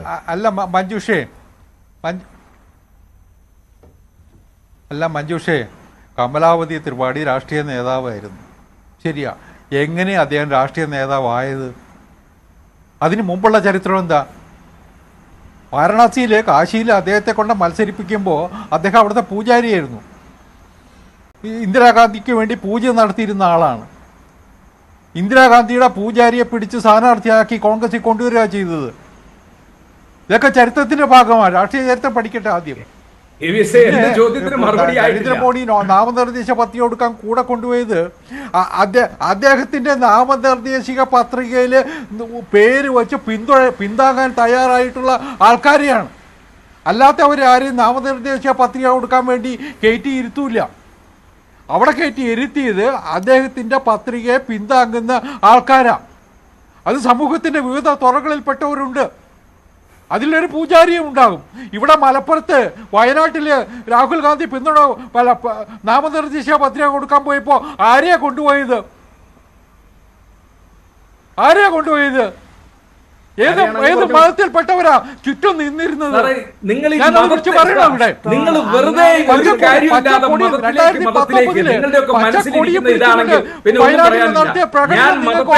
സംസാരിച്ചില്ല. ഞാൻ ചോദിച്ച ഒരു ചോദ്യം പ്രധാനമന്ത്രി നോമിനേഷൻ കൊടുക്കാൻ പോയപ്പോ രാഹുൽ ഗാന്ധി വയനാട്ടില് പത്രിക കൊടുക്കാൻ പോയപ്പോ മുസ്ലിം ലീഗിന്റെ പച്ചക്കൊടിയിൽ പൊതിഞ്ഞുകൊണ്ട് പോയത് ഓർമ്മയില്ലേ? ഇത്തവണ നാണം കെട്ടിട്ട് പോപ്പുലർ ഫ്രണ്ടുകാരുടെ സമ്മർദ്ദത്തിന് വഴങ്ങി മുസ്ലിം ലീഗിന്റെയും കോൺഗ്രസിന്റെയും കൊടി പോക്കറ്റിലിട്ടിട്ട് പോയതും ചരിത്രത്തിന്റെ ഭാഗമല്ലേ? അതുകൊണ്ട് നിങ്ങൾ വലിയ വാദഗതിയൊന്നും പറയണ്ട. ഞാൻ സംസാരിക്കുമ്പോൾ നിങ്ങൾ മിണ്ടാതിരിക്കണം. അതാണ് സാമാന്യ മര്യാദ. നിങ്ങൾ സംസാരിച്ചപ്പോൾ ഞങ്ങൾ ആരും ഒച്ചയുണ്ടാക്കിയില്ലല്ലോ. അതുകൊണ്ട് ഞാൻ സംസാരിക്കുമ്പോൾ നിങ്ങൾ മിണ്ടാതിരിക്കും, കേൾക്കും ആദ്യമായിട്ട്. അതുകൊണ്ട് നരേന്ദ്രമോദിയെ അധിക്ഷേപിക്കാൻ ഇത്തരത്തിലുള്ള നാണം കെട്ട രാഷ്ട്രീയം കൊണ്ടുവരുന്നത് അത് അപലപനീയമാണ്. അതൊക്കെ വാരണാസിയിൽ ചെലവാകാനും പോകുന്നില്ല. ലക്ഷക്കണക്കിന് വോട്ടിനായിരിക്കും മോഡി ഇത്തവണയും വാരണാസിയിൽ. ശരി, ഞാൻ അവസാനിപ്പിക്കുകയാണ്, സമയം കഴിഞ്ഞു. അതുകൊണ്ടാണ് നന്ദി ശ്രീ KVS ഹരിദാസ്, ശ്രീ സേനാപതി വേണു, ശ്രീ അർജുൻ മാധവൻ. ഇന്നത്തെ പോയിന്റ് ഡിബേറ്റിലെ ചോദ്യം ഇതായിരുന്നു: 5ാം ഘട്ടം കഴിഞ്ഞു, ഇന്ത്യ സഖ്യം പ്രതീക്ഷിക്കണോ? പ്രതീക്ഷിക്കാമെന്ന് 61% പ്രേക്ഷകർ, ഇല്ല എന്ന് പ്രതീക്ഷിക്കേണ്ടെന്ന് 37%. പോയിന്റ് ഡിബേറ്റ് അവസാനിക്കുന്നു. നന്ദി, നമസ്കാരം.